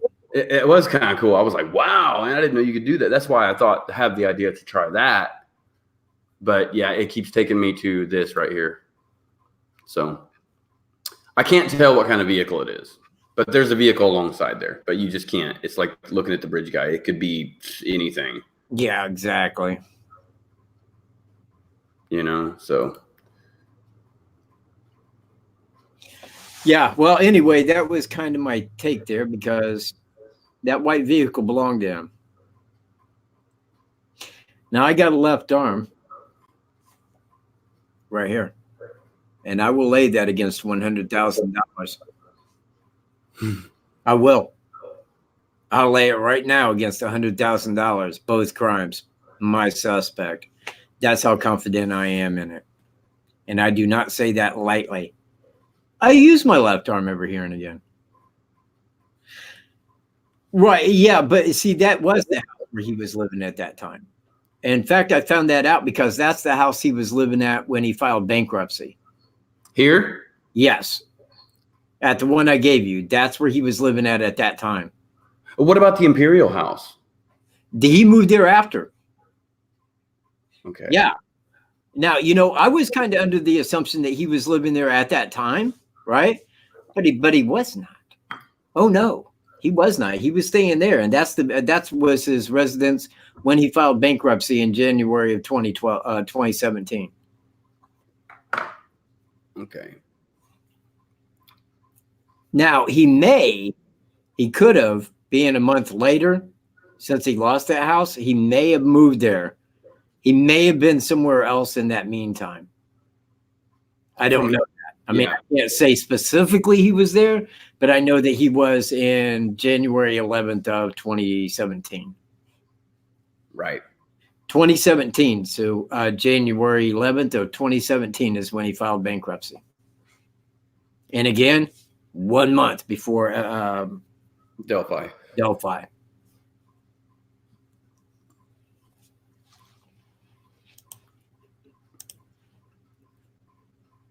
Yeah, I the thing is if I put a tag on the car, I still really can't see it when we zoom in. It's kind of like just zooming in into nothing. It just keeps.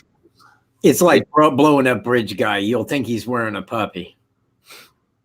You know what I mean? That's what happens when it's pixelated and you blow it up. Yeah, what's that called when you start seeing things that ain't there? That's what happens. What is it, Padolia or something? Yeah. Yeah. You know, yeah, you'll start seeing things and it's like, yeah, but there it is. Man, we had to, I won't give her name, but Greeno knows who I'm talking about. That was sitting there talking about this, you know, down by the bridge where you can see the guy. You know what I'm talking about? Oh, yeah. Yeah. Remember? And we're like, no, man, no, it isn't. Yeah, it is. Look. And I'm like, no, it's that Padolia crap, man. Listen, it ain't. But she would not come off of that. And that was really weird because that's just not her. I mean, if you know her, that's not how she is, but she was that nice. She was adamant, man. Yeah, and it's like, yeah, we've been there and seen that, and like that you would never look at that and say there's a person there, you know, because you would be seen plain as day, especially saying what was going. And you know what? I actually covered that in recent, like in one of my videos over the last couple months, that I didn't mention her, but I was talking about that specific area and that specific little picture right there, how someone had, because the moment I saw that picture, I said, oh, I know exactly where that picture's from.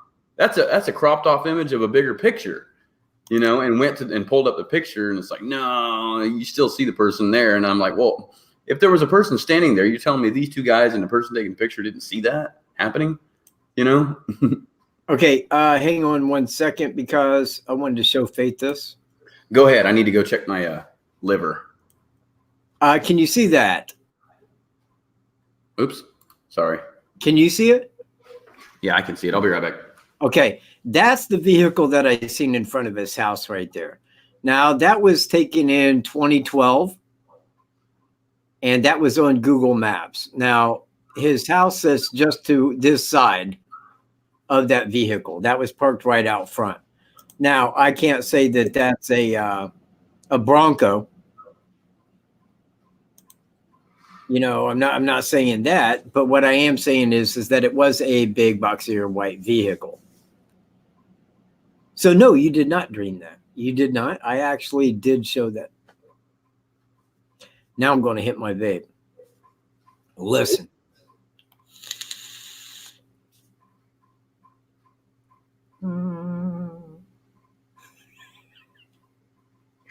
That's what a roller sounds like when it purrs.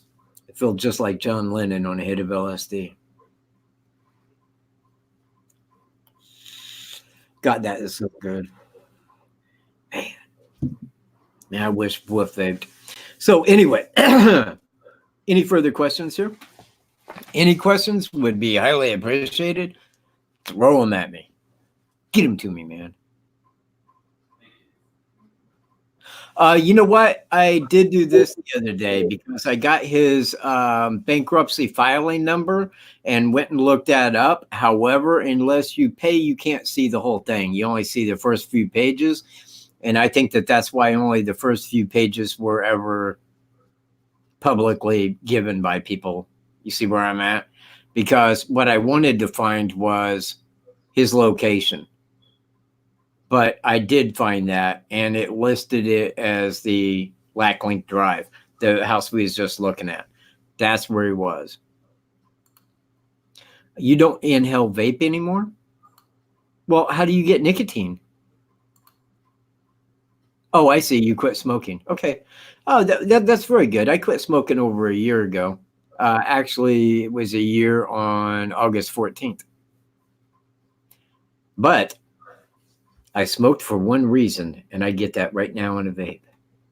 And I love my nicotine. I love that shit out of it.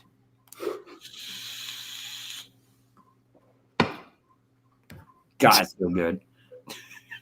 Yeah, it's so good, man. I wish cigarettes were like this.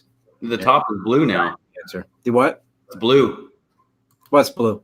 The top of that. Yeah, it's blue. Of Wait, course, the body of it?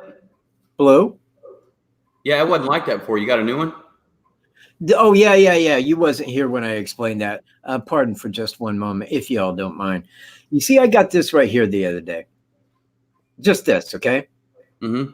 This is the dual. It's the topside dual Dovo mod, but it's made for squonking. See this right here? It's a little push bottle, man. You push that in, and this is the profile vape. This is the beauty of it. See that little hole in the bottom of the pin? It pushes the liquid right up into the RDA, saturating your wick. And then I got like a little mesh thing that goes over the top. Oh, man, the flavor on this is phenomenal. Phenomenal. God, it's so good. So, yeah, man, I'm just sitting and hit this. And then I'm all like, whoa, wait a minute. Hang on. I'm looking like a green screen. Wait a minute. Man, it's just good. See, Dorton, how are you? And I'm glad you're here, man, because everybody counts. And you know what? You're somebody. Ladies and gentlemen, this show is dedicated to C. Dorton. There it is. Dorton. There you go. You got it. You got it, man. This show is yours now. You can tell everybody I was made something of that show. They called me out and said, this show's dedicated to you. And then what I did, I was so honored that. Make a whole video around it. Like, look, they said it right there. He said it. He said it. It's all about me tonight. It's me. She felt like Cam Newton. Yeah. Me. The GOAT. Oh, yeah. So we was talking about that. Remember that? What's that? Pat McAfee when he was on there with Doug Carter. And you're like, why would he wear a shirt that says America the GOAT? I got it. Yeah. And I do. I go ahead and explain that to people.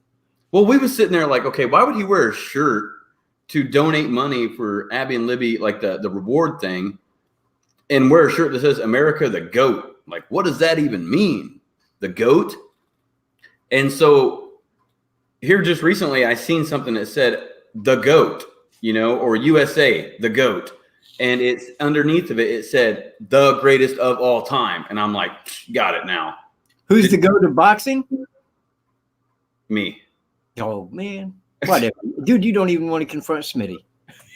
Yeah. And he's half crippled now. No, the greatest of all time to me, man, it'd be Sugar Ray Robinson. He's the GOAT, people. Yeah, okay. Who's the greatest of all? Well, might be me. Might be Wolf. I don't know. The double stuffed Oreo cookies vape. Oh, God. You know what? Dude, I tried that, right? Isn't that the one you had? Because it was fried too. It's deep fried Oreo. And in this, I got the deep fried ice cream. Oh, man. You know what? This tastes like deep fried ice cream. I mean, no lie. This is like so on point. God, I mean, like when I hit that from my friend, I'm like, yeah, I'm buying that. I don't care the cost. This is yum. Yeah. Deep fried Oreos is good. I like the deep fried Twinkie, and everybody's like, yeah, but Twinkie, it don't taste like exactly like a Twinkie. It does, but it don't. It don't have that rich.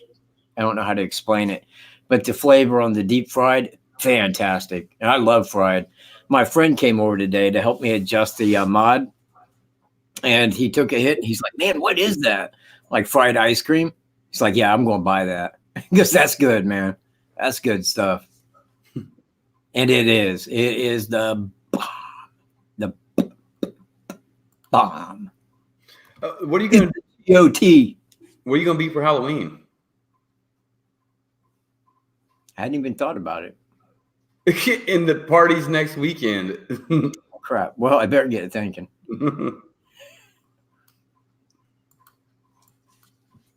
Okay, so we need questions. Anybody with questions? Because, other than that, yeah, you know what? I mean, like when it comes right down to it, Nicolaina, man, I mean, that is what I go for is the dessert flavors. No, you don't. I do. I do, Jill. Don't throw it out like you're the only one. You gonna be you? Man, I hope you ain't scary. You know what? I would like to see two people out there be us. You dress up like us, man. You know what? Send me a video of that. I want to see that shit. Now, Ivy Rose had said this, and this is very true. They had two vehicles and lost one in the bankruptcy. Okay.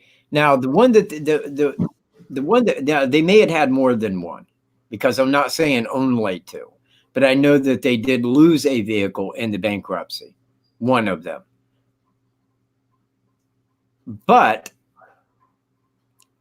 the vehicle that he drove to Delphi was not one of them. And trying to find that vehicle, because I don't think it was the 2017 Kia. Because if it was, he would have had to bought that in late 2016, which would have probably caused these bankruptcy. But you could tell that he was out of cash in November 2016, because that's when his Twitter stopped. and he didn't have another Twitter post until April of 2017. So I don't think that he went out and bought that at that time. I think that he filed bankruptcy. Then they ended up moving after that. And I think that that's when he had bought that vehicle, when he got the oh, wait, you know what? I don't even know. I don't know what job that he got after being an insurance agent. I mean, I really don't.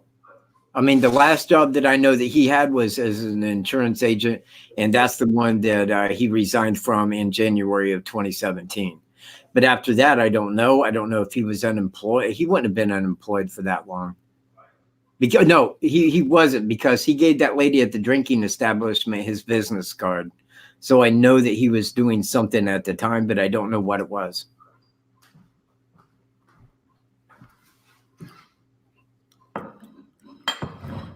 $36 years? Why? Oh, man, you can make it more than 36.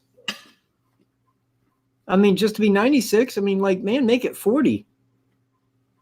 I mean, hit 100, Lily. I want that. Oh, you know, if I may, I wanted to cover this real quick, just for a moment. This bridge. Oh, hey, man, could you do that for me? I mean, would you be the goat? What? Pull up Highway 22 right out here to the front of my house where that church is. And take your time. I don't want to impede upon your eating. My beef liver? Oh, yeah, dude. You know what? I wish I had some liver. Mm-hmm. But right out here to the front, there's a little church, and there's a little run that goes under Highway 22 that's called Pete's Run. Now, I knew it was called Pete's Run, and I assumed just because it was named Pete's Run that it was a pioneer named Pete that owned the part where, you know, something like that, until I started looking into it and found that it was named Pete's Run because there was an Indian chief that lived in Burlington. This is back in he died in 1838, but he was a Miami Indian chief, and his family, the Indians family, he paid the men $10 to take him toward Kokomo to the Indian burial ground. Well, they stopped right there at Pete's Run. It's a split, was burying him right there. Peter Cornstalk's son came up on him on foot, seen they was burying him there and stealing the ornaments off of him, shot and killed one man, and the other two ran off into the woods.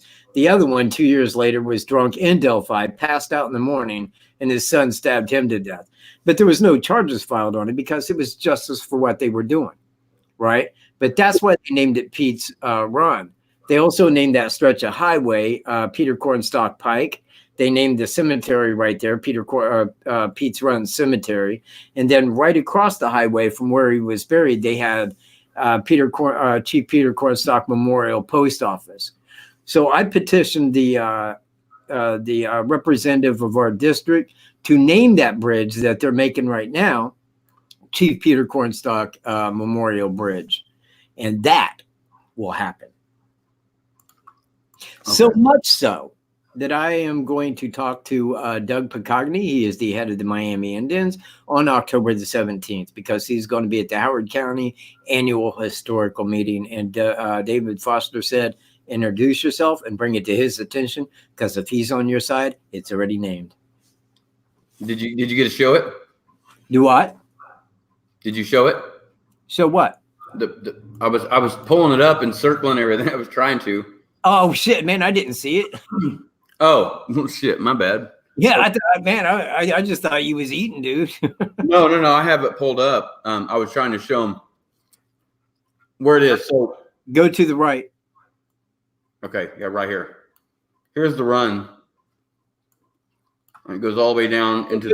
Wait. Back up, dude. I'm just showing him the highway. I'm showing him the bridge. Oh, the bridge. Okay. To the right, dude. That's Bronson Memorial Bridge. You got to go to the right of the church. Right there. Right there. Like right alongside. Right there. You got it. Right where your mouse is. Mm-hmm. That's the bridge. That's the one that crosses Pete's Run. That's the one I want named Chief Peter Cornstalk Memorial Bridge. Mm-hmm. Because Peter Cornstalk, he was big back then. Pioneers loved him. and his son. And he was They buried. named everything after him when he died. Natural causes. He was buried right here. Yep, right there, right in that little V there, and no marker. There's no marker there, and that's going to come right after that name. Because when I bring this up to Doug Bacogny, it will all be named. And we talked to the owner of that property, who was amazed that there was an Indian chief buried there. He had no idea. He said, absolutely, that man needs a marker.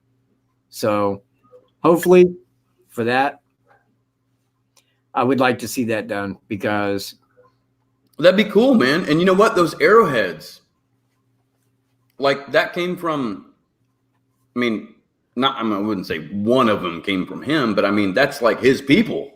yeah. You know? Like that was his area, his stomping grounds right there. And it's like, find all those arrowheads in that area. I got a box full. It's like Property. It's cool.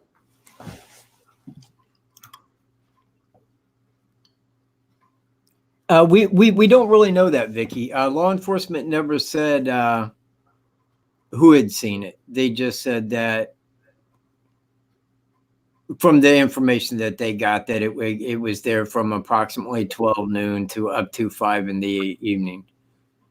But again, it's like if I don't know who had said that, but honestly, they couldn't have given any further information than that, or law enforcement would have said something, I believe. What about that one right there? That's you all day.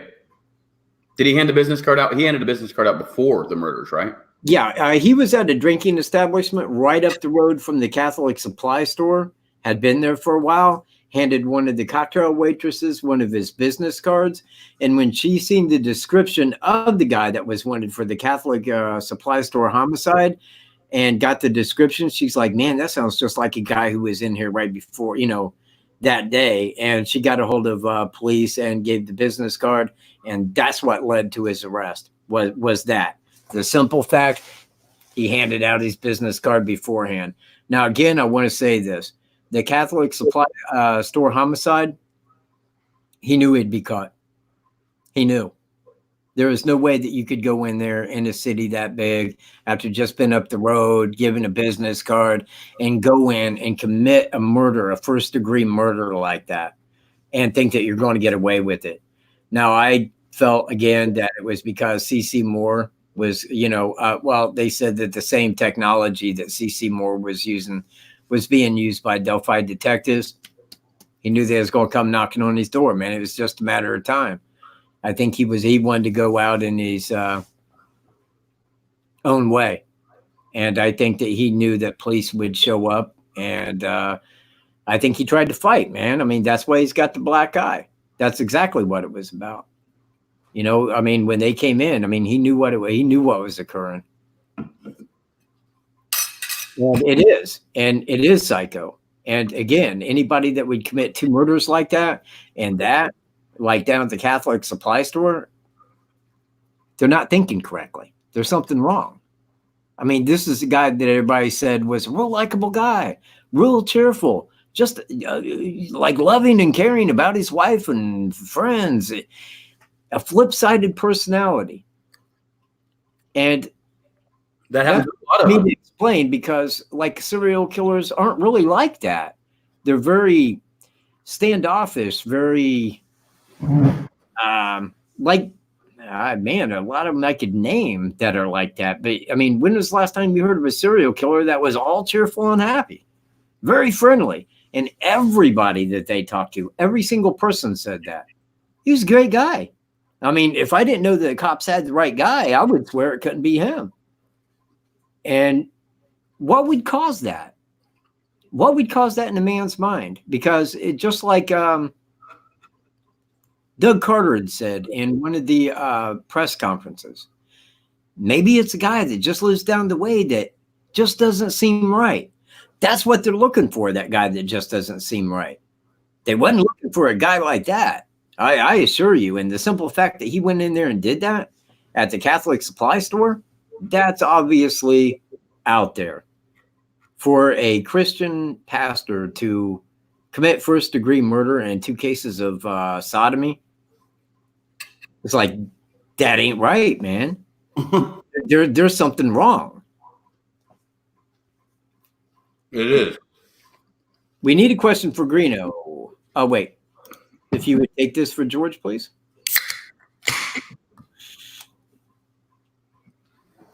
He'll be serving life in prison, not the death penalty. Now, that's only in Missouri. Correct. Do they have the death there? Yes, they do. And the prosecutor that was on at the time said he would be seeking death, but the new prosecutor may not. The new prosecutor did not because he's a leftist twit. I just want to throw that out. Now, Iowa does not have the death penalty, but the citizens of Evansdale said, we want this guy to face death, but they really can't. It's not a death penalty state. The only state that could give him death for any or all of this would be Indiana. And we're the only one. I think it's here. If the prosecutor comes off of that and gives him anything less than death, I can't say it. I mean, I can't say that on the video without it being demonetized, but y'all know where I'm at. You know where my heart is on this. People would have issues. Well, the prosecutor would. I'll guarantee you that. I wouldn't be safe crossing the bridge anymore.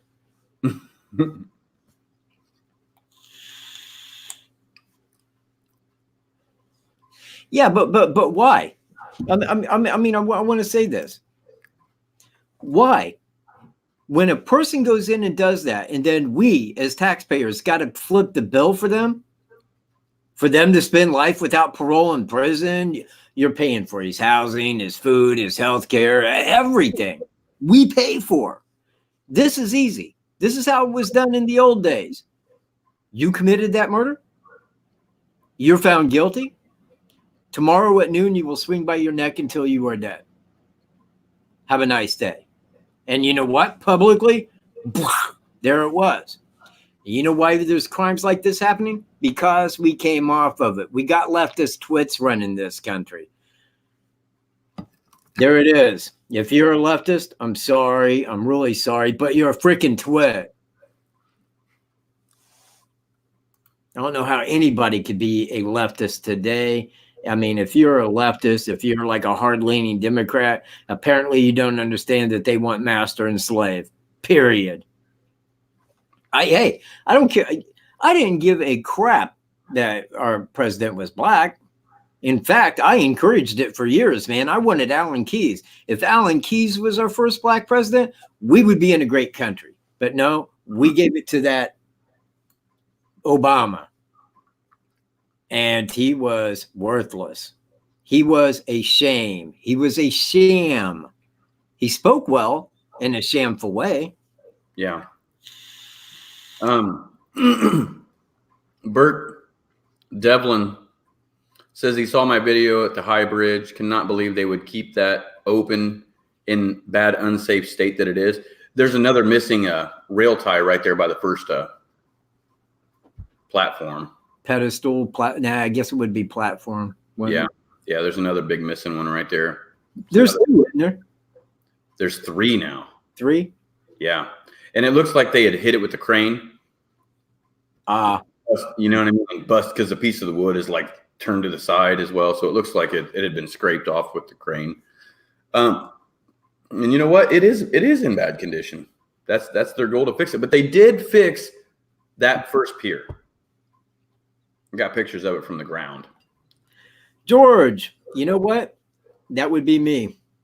Now, I don't want to bring Amber Green into the equation, but let's just say, like we went in all masked and everything, and, you know, yeah, I'd give it the old have a nice day off the bridge, no doubt. And then I'd be like, hold on a minute.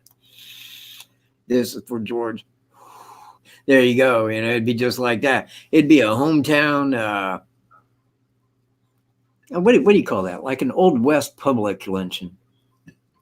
Well, I mean, all the lynchings back then were, though, man. I mean, if you found guilty of murder, you know, the next day you was taken out to the gallows, man, and the town showed up eating a sandwich, and, well, there he is. He's dead. And you know what? People didn't go do stuff like that. If they did, they knew the consequences.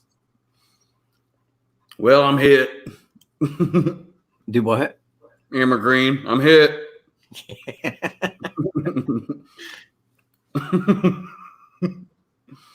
That's exactly what he was thinking. Man, I'm screwed, dude. Sheriff, keep me in jail, dude. but the whole of that is I mean, and consider, because I'm kind of quoting here a little bit verbatim of how I remember it. When they threw him in the wagon and all those people took him out there to that county road, on 200, on County Road 200, and hung him, they was asking him questions, and he was sitting right there the whole time answering. And he said to them, look, it don't matter what I say. It doesn't matter what I tell you. You came here to hang me. Now get busy with your business. Right. People, that takes a sack to say that when you know that what they're going to do. Just get on with it. Because it don't matter what I tell you. You're still going to do it. Just get on with it. Mm-hmm. You know what? People back then, I mean, 250 people with masks. Delphi had a sack then. They did. They really had a sack. Amber Green, they knew he knew they was going to lynch him. And you know what he said? You came to lynch me, do it. Do it. Man, you know what? That's some testicles. I mean, I'm just throwing it out, but that man had them. And in Carroll County, there are 2 unsolved murders. Well, I mean, you understand what I mean. There's 2 cases of unsolved murders. One is that of Luella Mabott, and the other one is the 2 Delphi girls. Those are the only 2 unsolved murders right there. Mm-hmm. I was trying to pull up a picture of him. There he is. Yeah. That's him green. That's him hanging. That's him swinging, so to speak. Mm-hmm. With a quickness. Yeah. Well, it wasn't really quick. I mean, he actually he got a big piece in the paper because, man, the reporter was right there writing everything down. And then the reporter, when they was asking about it to file charges, he's like, "Oh, I wasn't even there, dude. I didn't even see anything." Oh, okay. Have a nice day. Because the people in Delphi and Carroll County wanted that man dead. They wanted him dead because he was under suspicion of abducting and murdering Luella Mabott, a body that I believe was never found. They found a body, but 55 dentists said it was a 55-year-old tobacco chewing man, not that of a 20-something-year-old lady. Yeah. So I don't believe that they found the body, and nor did he ever say. He said he was down in Texas, right? Yeah, he was in Texas. And Cass County Sheriff Buck Stanley's the one that went down on horseback, from Logansport down to western Texas on horseback, and to find them and then to bring them back, and did. And it was $3,000 reward. And when he got back and wanted the reward, Carroll County said, "You're law enforcement. It's your job. You don't get that reward." Right. He was very bitter about that. Mm-hmm. But you know what? The same applies in this case. Because if the FBI gave the reward money to St. Louis police, no, that's their job. They don't get that money.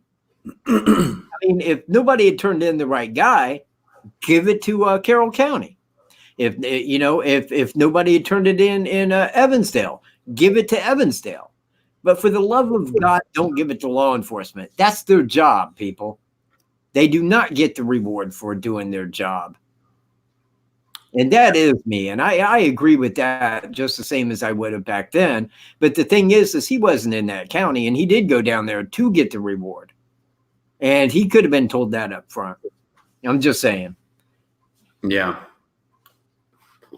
He did die with these boots on, right on.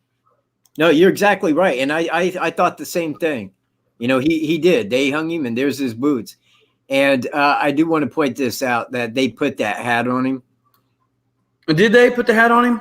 Yeah, well, he was wearing it when they hung him, but it had fell off. They put it up there for the picture the following morning. They put it on him. Yep. Someone climbed up there and put it on him. They may have lowered him and put it back on. I don't know how they played that, but yeah, that's in the book that they put the hat back on him before taking the picture. Because, when you get hung, any hat that's on you is going to be taken right off with that jerk. With that jerk.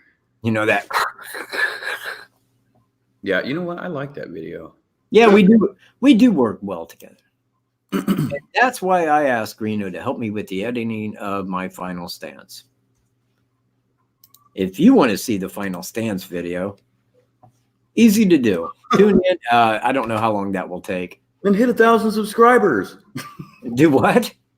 Then hit us 1,000 subscribers. 1,000 We're almost at 1,000 subscribers now on WKAT, but not my channel. Oh, that's right. How many? Well, yeah, you're over 1,000. Need 5,000. No, 5,000. We'd go with 5,000. But if you want to see that, hit that with some money, because you know what? It's going to take Greeno some money to get here. It's not like he's going to walk from Lafayette. How in the hell would you get here anyway? A ride. Yeah. I'll walk. Do what? I'll walk. You ain't going to walk, you lazy ass. I know better than that shit. I'd walk, but I walk everywhere. Man, I walk to Kokomo. I don't care. Kokomo, yeah. You know what? I've had to do that before. Remember? Jeez, that sucks. Well, that's cool. Oh, yeah, very, very, very, very cool. I'm a local historian. I mean, like right here in like Irvin, and I forget what this is. Is this Monroe Township? Because the highway separates them right there, just right out here on the highway. But Pete's Run runs through Irvin into this township here and empties into the Wildcat right here on the property where I lease. And I looked back all the way back. The very first person, the first white person that moved into Howard County was right back here, just right across the Wildcat and back on 1150. That's where they lived. That was the very first house built. Wow. So, I mean, like locally, I know my history, but I would like to know all history, because they changed history to his story. The victors write history, and they write it the way they wanted to read. JFK, 9/11. I mean, you see where I'm at. They write it the way they want you to believe it and remember it. And whenever you see somebody talking on television about JFK, they'll always start off, we understand that the head will go backwards if shot from the back, so we're not even going to touch that. Well, yeah, well, because your head ricochets forward and then back, but it don't blow straight back when you get a shot from the back. I'll lay every dime in the world on that. I'll go shoot anything. If I shoot that can, it's going in the direction that I shoot from. Every single time. You get shot in the back of your head's going to blow forward and then ricochet back. But it ain't going to blow directly back. That's why it came from the front right. Anybody that don't know that, you probably don't need to be at my channel. Yeah. What, man? Did chat die? Chat died, dude. You know what? It did die on this thing. I'm over here looking at it. I was just looking at it on YouTube. Like the chat died on this thing. Like I'm seeing it go on YouTube. What? Well, we can't really take any more questions if we have no more chat. Yeah, I know. Yeah, I'm not sure how that works there. Why? Okay, so on our thing here, ladies and gentlemen, like the chat like died on us. It stopped updating on this. I mean, I'm looking at your guys on the phone. Is it showing up on yours now? No, but 4 minutes ago is when I posted. That was the last comment. Yeah, and I'm seeing a whole bunch more comments since then. So crap. Well, yeah, but we can't post them. I know. Let me remove myself from the stream. Okay, I'll do the same. Oh wow, we changed places. Oh, wow. Yeah. Well, you came on first. Oh, that's right. Yeah, comment. Let me see.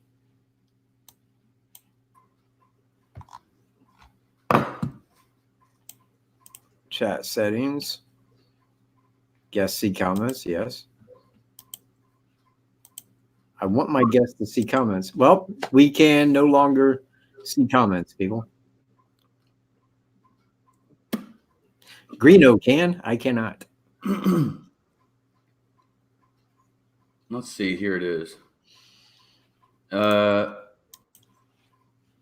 Just a mention, and down she goes. all because of C. Dorton.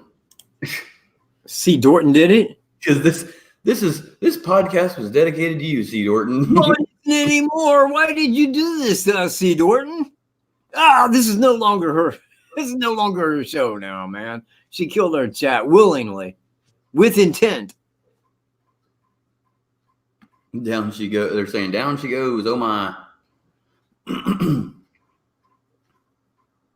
Freaky Friday. Yeah, I don't know. So I don't know. I don't know what's going on with it, guys. It's screwing with us.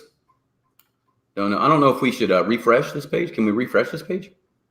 Try it.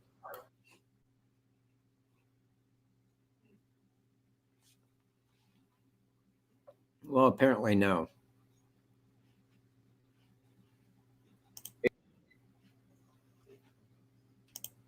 It worked for me. Okay, let me try. Well, yeah, but I'm running it live. That's okay. Because I'm still under you. You guys can still see me. How you doing, y'all? Okay, so that worked. There it goes.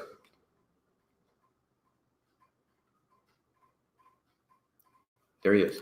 There it is. There he is. All right. Switch places again. Nope, you're still. Oh, there we go. There we go. All right.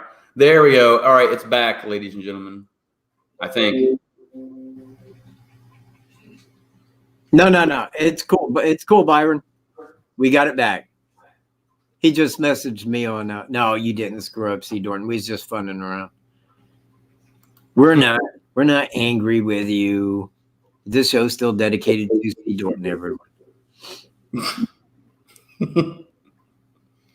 Yeah, but I think it stopped again because I'm looking at the chat and I'm looking at that and I'm still stuck on C. Yep.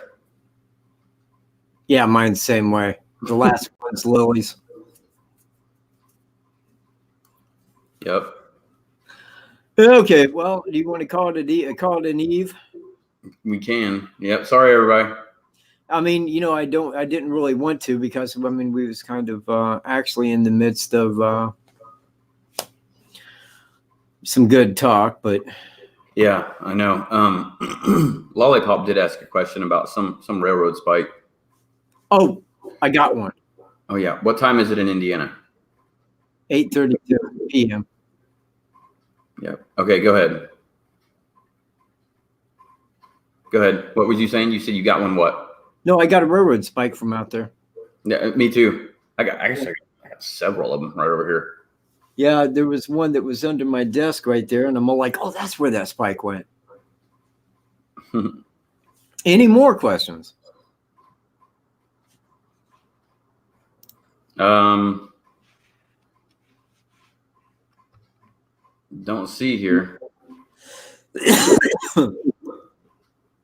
Nope, I don't see any. Well, let's just talk. Remember how we used to just talk and stuff? Yeah, you know what? People like those things. Okay, Nicolina, Jess probably seen your comment or whatever. I will let her know that. Hit her up on Facebook, Jessica Milhoff Photography, if you want to talk to her about that channel. Okay, I seen your link pop up. Yeah, we used to do videos where we talk, huh? Okay. Oh, well, she's not in the chat, or she would be able to see that, and we can't see the chat on this thing. We used to just sit here and talk and record our conversations, for 2 hours at a time, and people was like, "Man, I love that." It's like listening to a podcast or whatever. So it's like we could sit here and talk about whatever all day long, and that's what I liked about that. Yeah.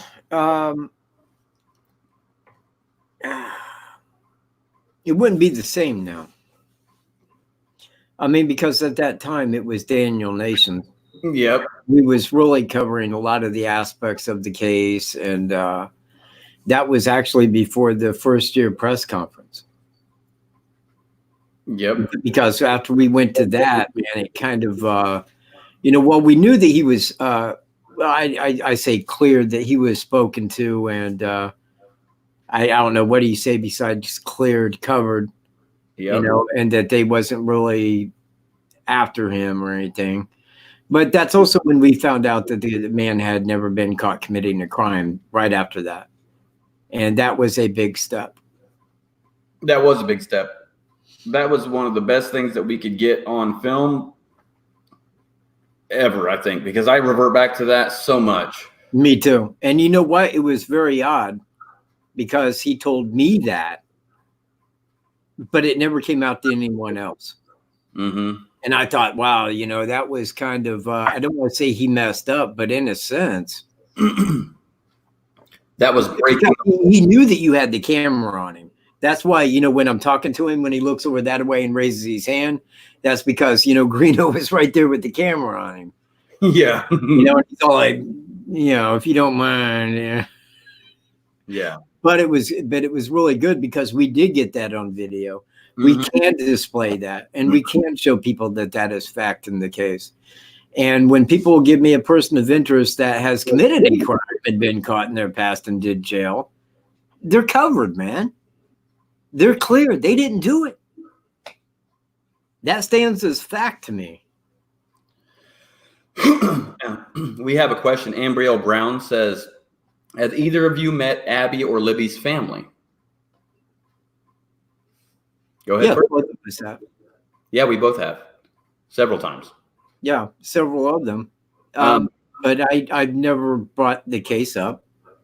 I never brought anything up concerning the case to him. Yeah. At the 1 year press conference is where we encountered Carrie Timmons at that press conference, and then Mike Patty was there. Who? Mike Patty was there. Oh yeah, Mike. Yeah, we seen Mike there. Talked to him. Then later that night, you talked to Anna, and then we got booted. And then at the Bacon Fest, Mike Patty and Anna and Becky. Yeah. We were sitting there talking to Mike and Becky for quite a long time. Yeah.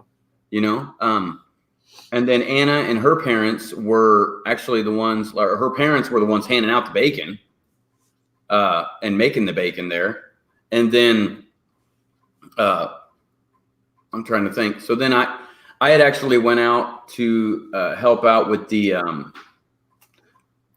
celebration of life this year, and I was there with, you know, Anna's parents, which is Eric and Diane, and then Mike and Becky were there, and then several other people were there. So yeah, we've met them quite a few times and talked to them. And actually, I just talked to Derek today on the computer, and Kelsey. So I can't hear you talk.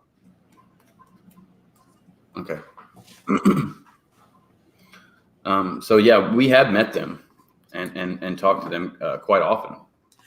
And I want to say, I throw it out there, that their family's good people. And I don't think that I don't bring them up on my channel. If I do, it's under a rare circumstance because I don't talk to them about the case, and I'm sure that they understand why. You know, there isn't anything that I feel that they know concerning it, and even if they did, I wouldn't ask them.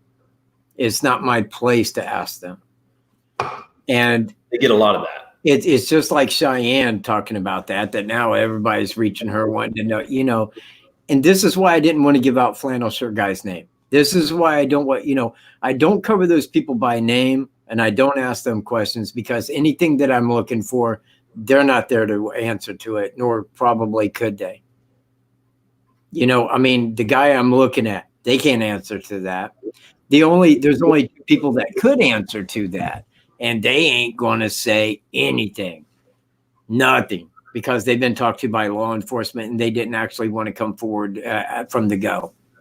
Yeah. So they're not going to tell somebody that's got a YouTube channel anything, nothing. But it doesn't matter to me. It don't matter.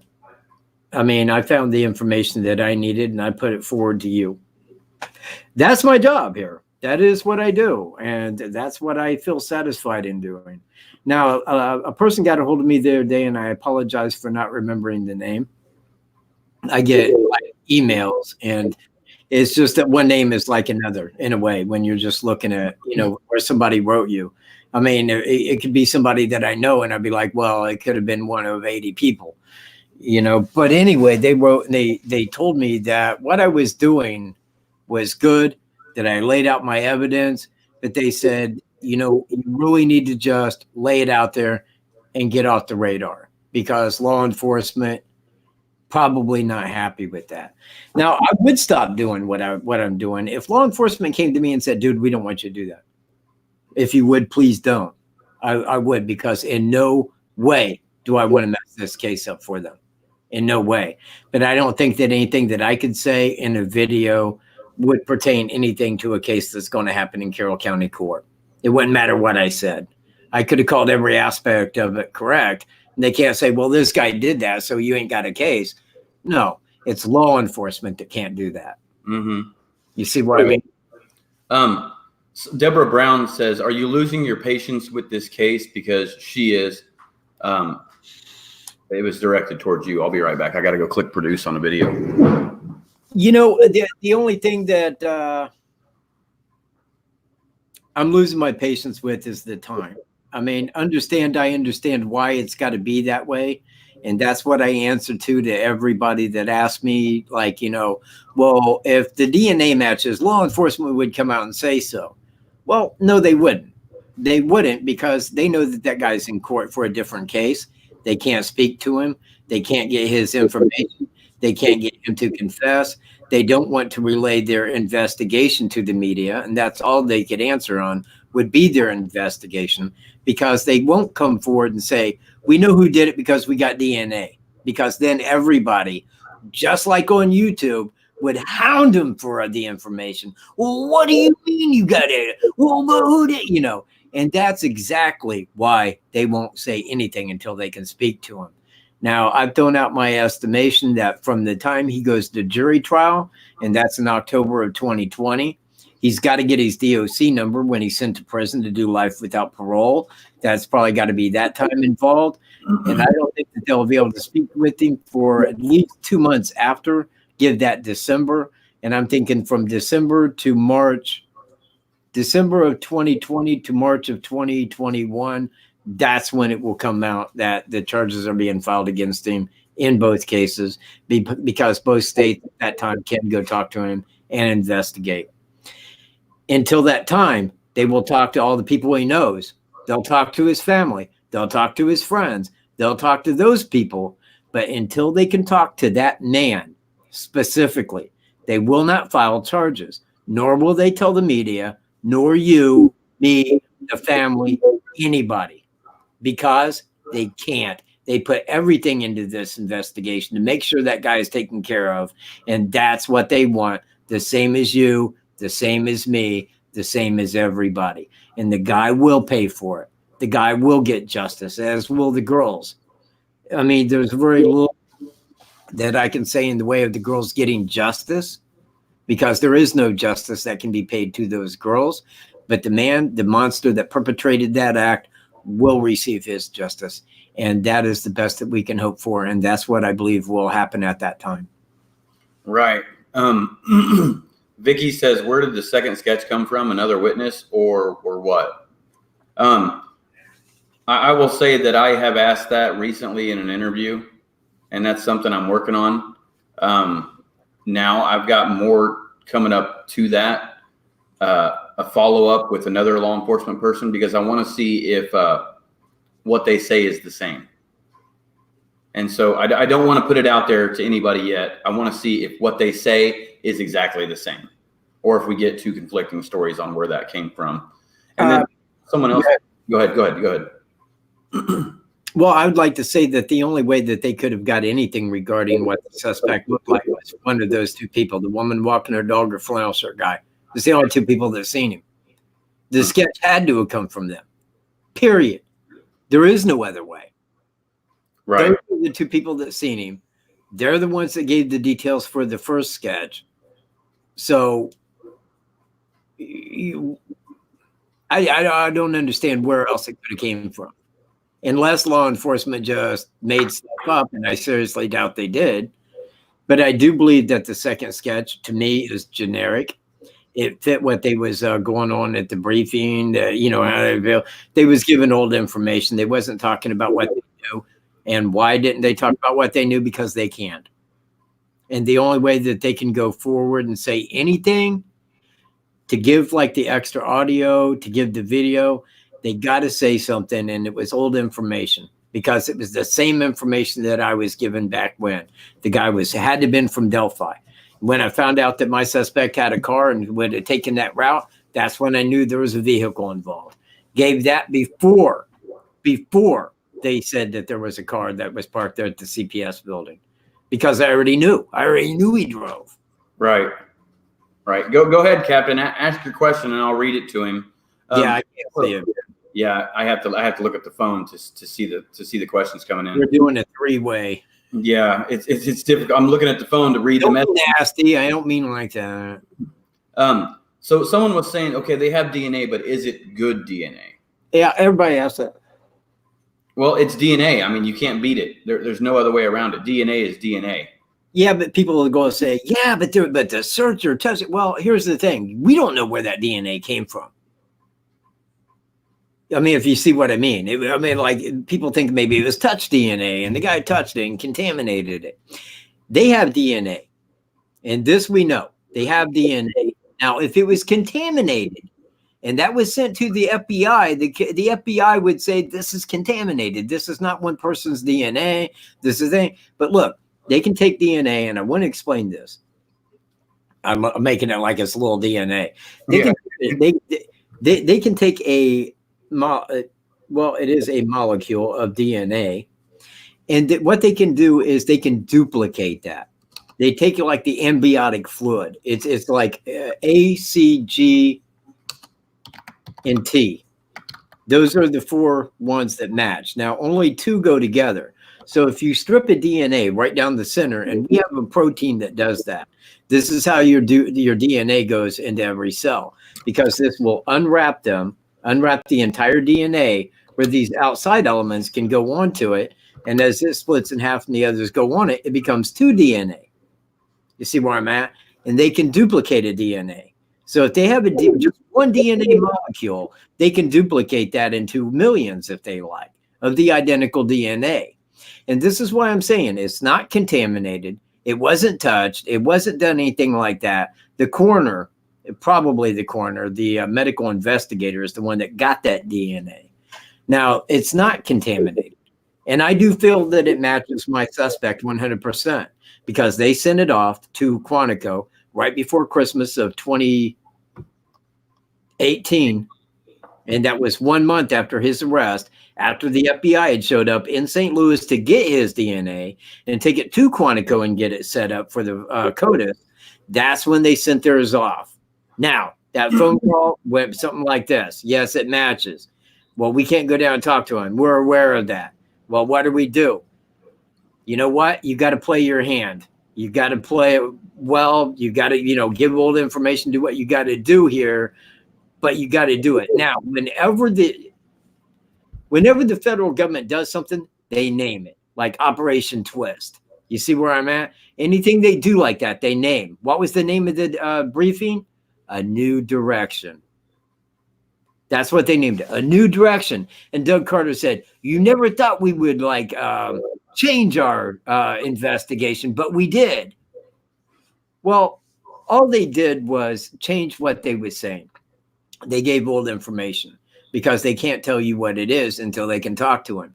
When I talked to Kim Riley about that concerning, I said, I know you guys can't go down and talk to him. Is this why it would be a while until you can? He said, and you know what? I can go pull that up. It's on my videos if you look back.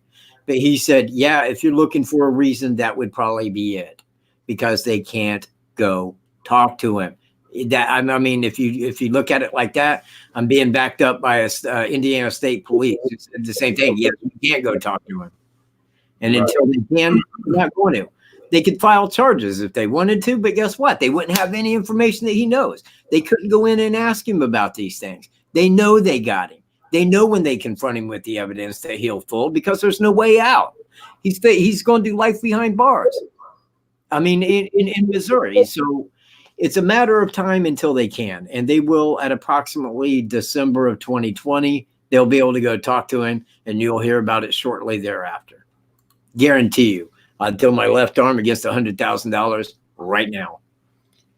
Captain says this to you. What are your thoughts on Thomas Bruce pulling off that physical of a crime in the amount of time you're both suggesting? Almost 2 miles round trip plus a murder. To him, it doesn't seem like an older guy's game. I am the same age as Thomas Bruce. He is 45 days older than me. Now, a person says, well, you don't look like he's in good shape. Well, he was in the Navy. It's not that the guy is physically out of shape. And I would say that somebody even you know what? I'll take Tony. And this is in hot weather. When Greeno took off walking up that path, me and Tony was walking back behind him. We went down that big giant ravine. And when we came up the other side heading to the 501, I had a pop in my hand. He's like, Cap, he says, hey, buddy, could I get a drink of that soda? Because it's a little exhausting walking that or trying to walk it fast. Thomas Bruce could have did that. Make no mistake. It's not like that guy couldn't make that path. It's not that hard. Actually, it's the side of that ravine that you got to go through and up that hill a little piece, which is slanted about like so. I mean, it seems a little steep, but it's not anything that's going to kill you. It didn't do anything to me, but it's not that he's in a physical shape where he couldn't. And again, I would say to the captain here that if ever you're out this way and you want to go out to that trail, let us know. We'll take you out there and we'll walk you the whole path.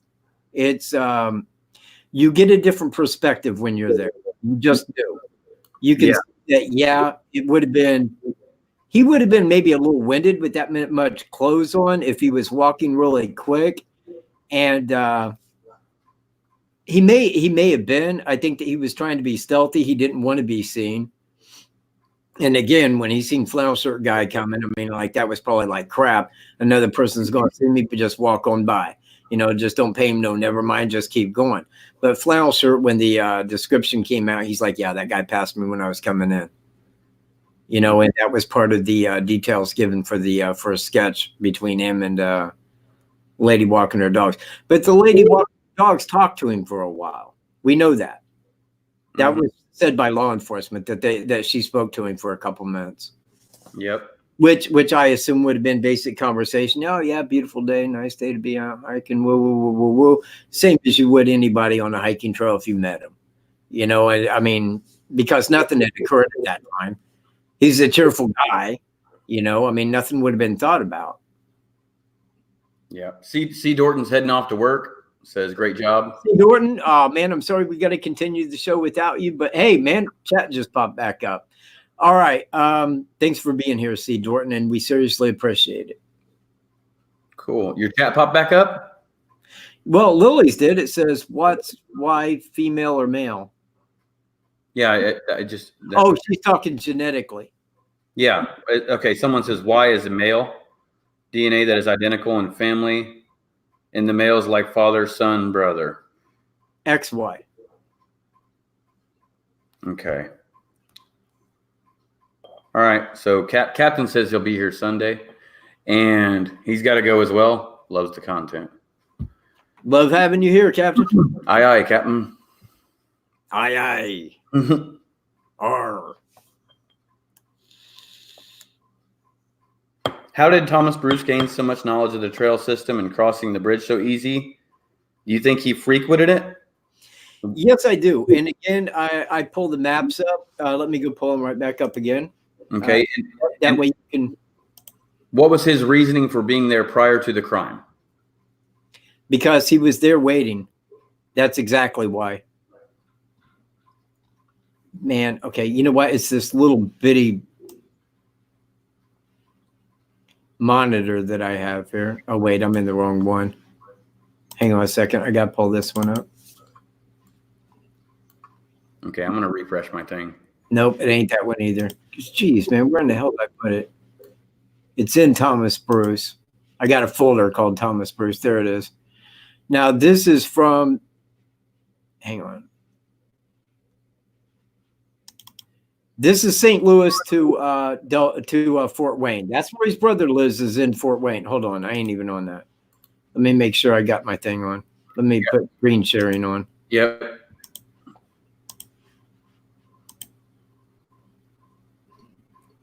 Okay.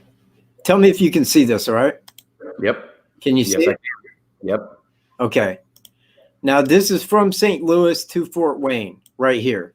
Now, this is taking the Hoosier Heartland path right here. Now, this is the way that I think that he always took to his brother's house. Now, in a second, I'm going to show from his brother's house up to Montrose, Michigan. That's where he was born, raised, and went to school at. That's where his family lives, is up in Montrose. So, like right here is approximately Delphi. I can't blow this up because this is a photo. This was taken off of Google Maps. But right here is Delphi on Highway 25. So I know that going to his brother's house, and let me pull the other photo up.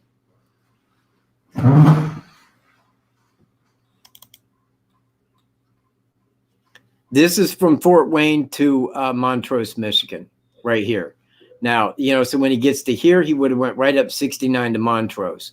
So I know that that he had been by, because his family lives up there. He goes through here. He goes to his family's house.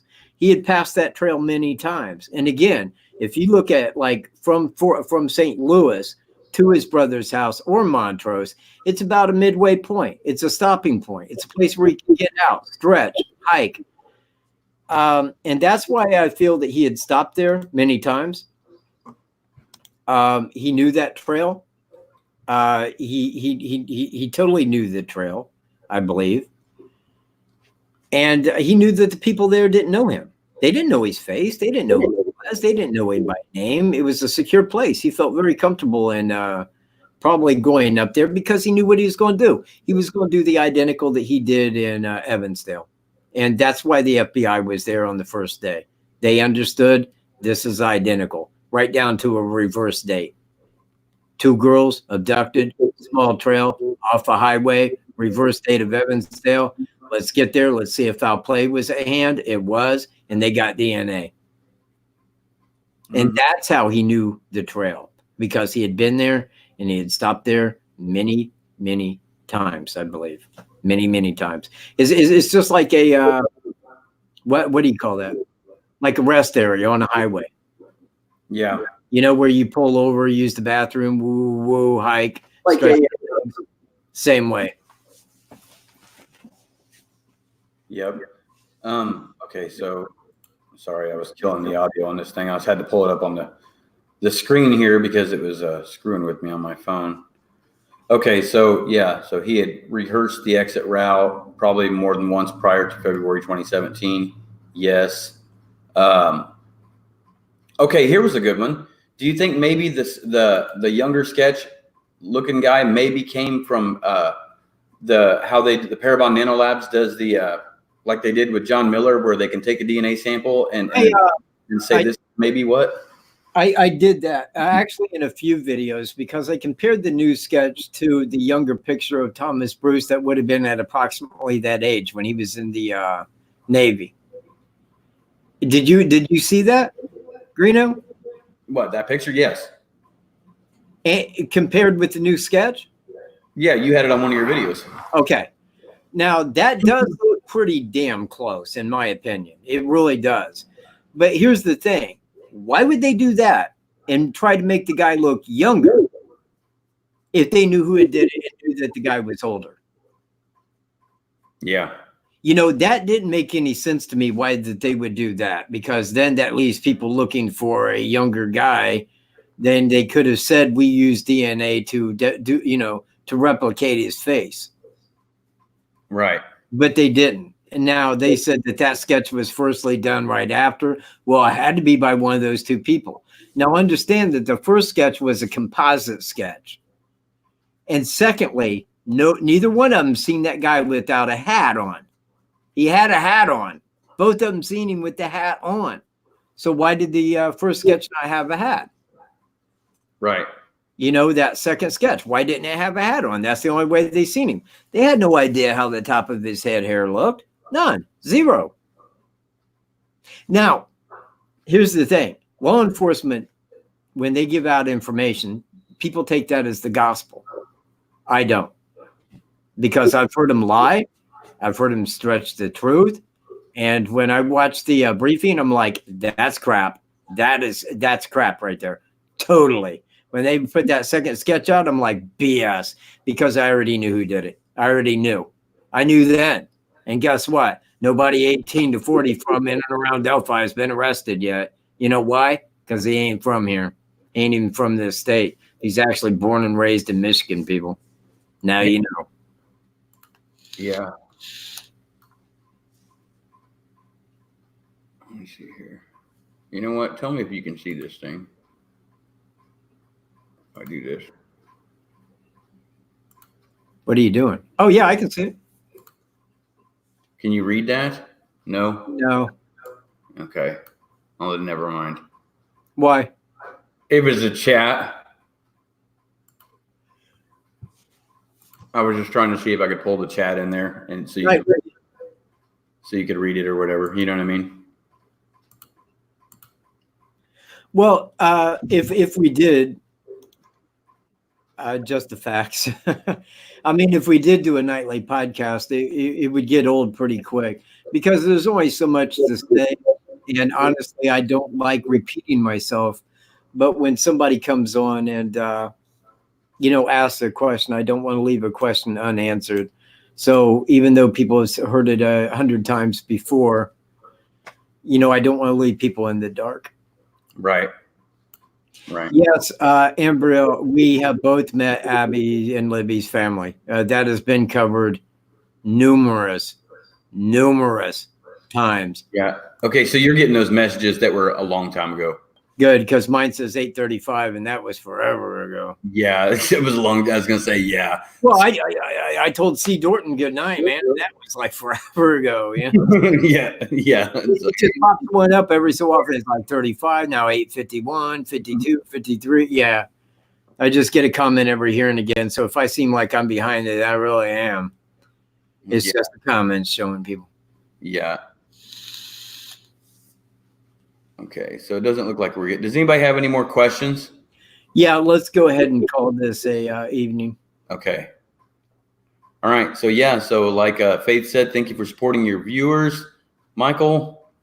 You know what? Every one of you guys are welcome because I mean, without you guys being here, it's just me relaying information to no one, and without you guys being there, I mean that is what I'm doing is relaying the information that I have to you.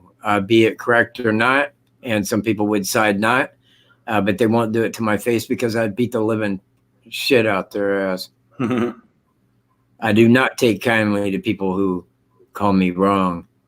No one calls me wrong. Yep. So if you're joining, scary. Nobody calls me. He's all like, shit, man. What, me? Yeah, I didn't. I wasn't looking at his neck, man. Looking at his neck, dude. Yeah. So make sure that you guys click the like button on this video. Please. And if you guys want to make a PayPal donation, then here is his PayPal link right there. And he posted that in the chat. If you want to send him an email, it is right there on the screen. That's right. And like I say to everybody, because anybody that does send me a donation on PayPal, I send them an email and I thank them for it because it really does go to the channel. Because you know what? Let me explain this real quick for anybody who's in the unknown. When I make this video right here, now, once it's done and it's no longer live, YouTube is uploading it. So through that time that it's uploading until it's fully uploaded onto YouTube, there is no money. Like every view that I got all the way up, all the way through, none of that will be paid for. None. It does not go to any money at all off of YouTube. Now, once it's fully uploaded and I go there to monetize it, then I got to like hit the thing to monetize. And then it brings it up yellow that, nope, it's demonetized until you get 1,000. And then we'll manually look at it. If you believe like YouTube has 1 billion people watching every video, and they don't, it's all computer and it's crap. YouTube knows it. So should you. So it's going to stay unmonetized for at least a week. And they know that through that week is when you would have made your money. That's why we used to make money off of YouTube Today, it's squat because you only get the revenue after the fact. And that's why any money that is sent to me on a donation, it goes to the channel. And it does, man. It supplied my new computer, the software, transportation cost. It goes to this channel because that's where it was made from. It's not like go spend money. I make go spend money. You know, it's for my channel, and that's why I appreciate it. And that's why I send everybody an email explaining that to them, because it ain't like it used to be. Icons, my hero icons. I mean, if you want to look up a great guy, common sense, thinks like me, look up Icons. Capital OCONS, International Community of National Sovereigns. That man is on it. That man has common sense beyond board, man. I mean, he's just got it up here. And that's what he was talking about today, the identical. You can't make money on YouTube. You used to. I used to make $300 a month just off of YouTube. I never asked for a donation. I mean, asking for a donation, I mean, why? I mean, why would I ask somebody to give me money? I'm making money, you know, off of YouTube. It was all funded by that. All the money that I made off of that, I was putting back into my channel. I bought my camera, my new camera, the GoPro. You know, all of that came from donations. And that's why we asked for donations. Because without the donations, we're really doing it for nothing, for absolutely nothing. And when we're spending our time, and I have spent, oh God, I would not even, I don't even know the hours. It would probably be 6 to 7 months full time of the investigation that I put into this case, watching this case, investigating people within this case, everything, going to the press conferences. I mean, there is a lot of work here. So any and all donations are seriously appreciated and, you know, accepted with a personal thank you from Michael J. Cat. Yep. And there you go. You got a PayPal or a super chat right there from the name on the screen right there. J. Richard Canuck. I guess I'm not sure how you spell, how you pronounce that. Sorry if I'm pronouncing your name wrong. Yeah. I had a UPS package arrive today, and the guy says, are you Mr. Strop? And I said, no, I am not. I'm Mr. Stroop. Thank you. And he laughed because he knew I was just joking. But yeah, mispronunciation. I mean, Greeno, you can't mess up. Stroop, yeah, that's been called Strop, you know, you name it. But yeah, I thank you very much for the super chat donation, sir, and appreciate it the most. But I can't send you an email for a super chat, so I got to say it verbally. Thank you very much. Very appreciate it. And thank you, Peaches. Thank you for being here. And you too, Alaska Blue. Appreciate it the most. Yep. Faith, Nicolina, Just the Facts, Hybrid Pisces, the Captain, C. Dorton, C. Dorton. Yes. Appreciate y'all being here. Yeah. Thank you very much, ladies and gentlemen. So you're ready to wrap this up? I am. I will catch you on my next video, which may not be tomorrow because I did this one. I didn't think it would be that long, but I don't really have anything new to cover. So I will probably not be doing one tomorrow, but you could check my channel at 6 p.m. Eastern time. And if I am, that's when I'll be on here. Until then, I wish you all to have a great evening, and I will catch you in my next video. Peace, everyone. Keep it Southern style, y'all. And he finished on his. All right. Peace. Later.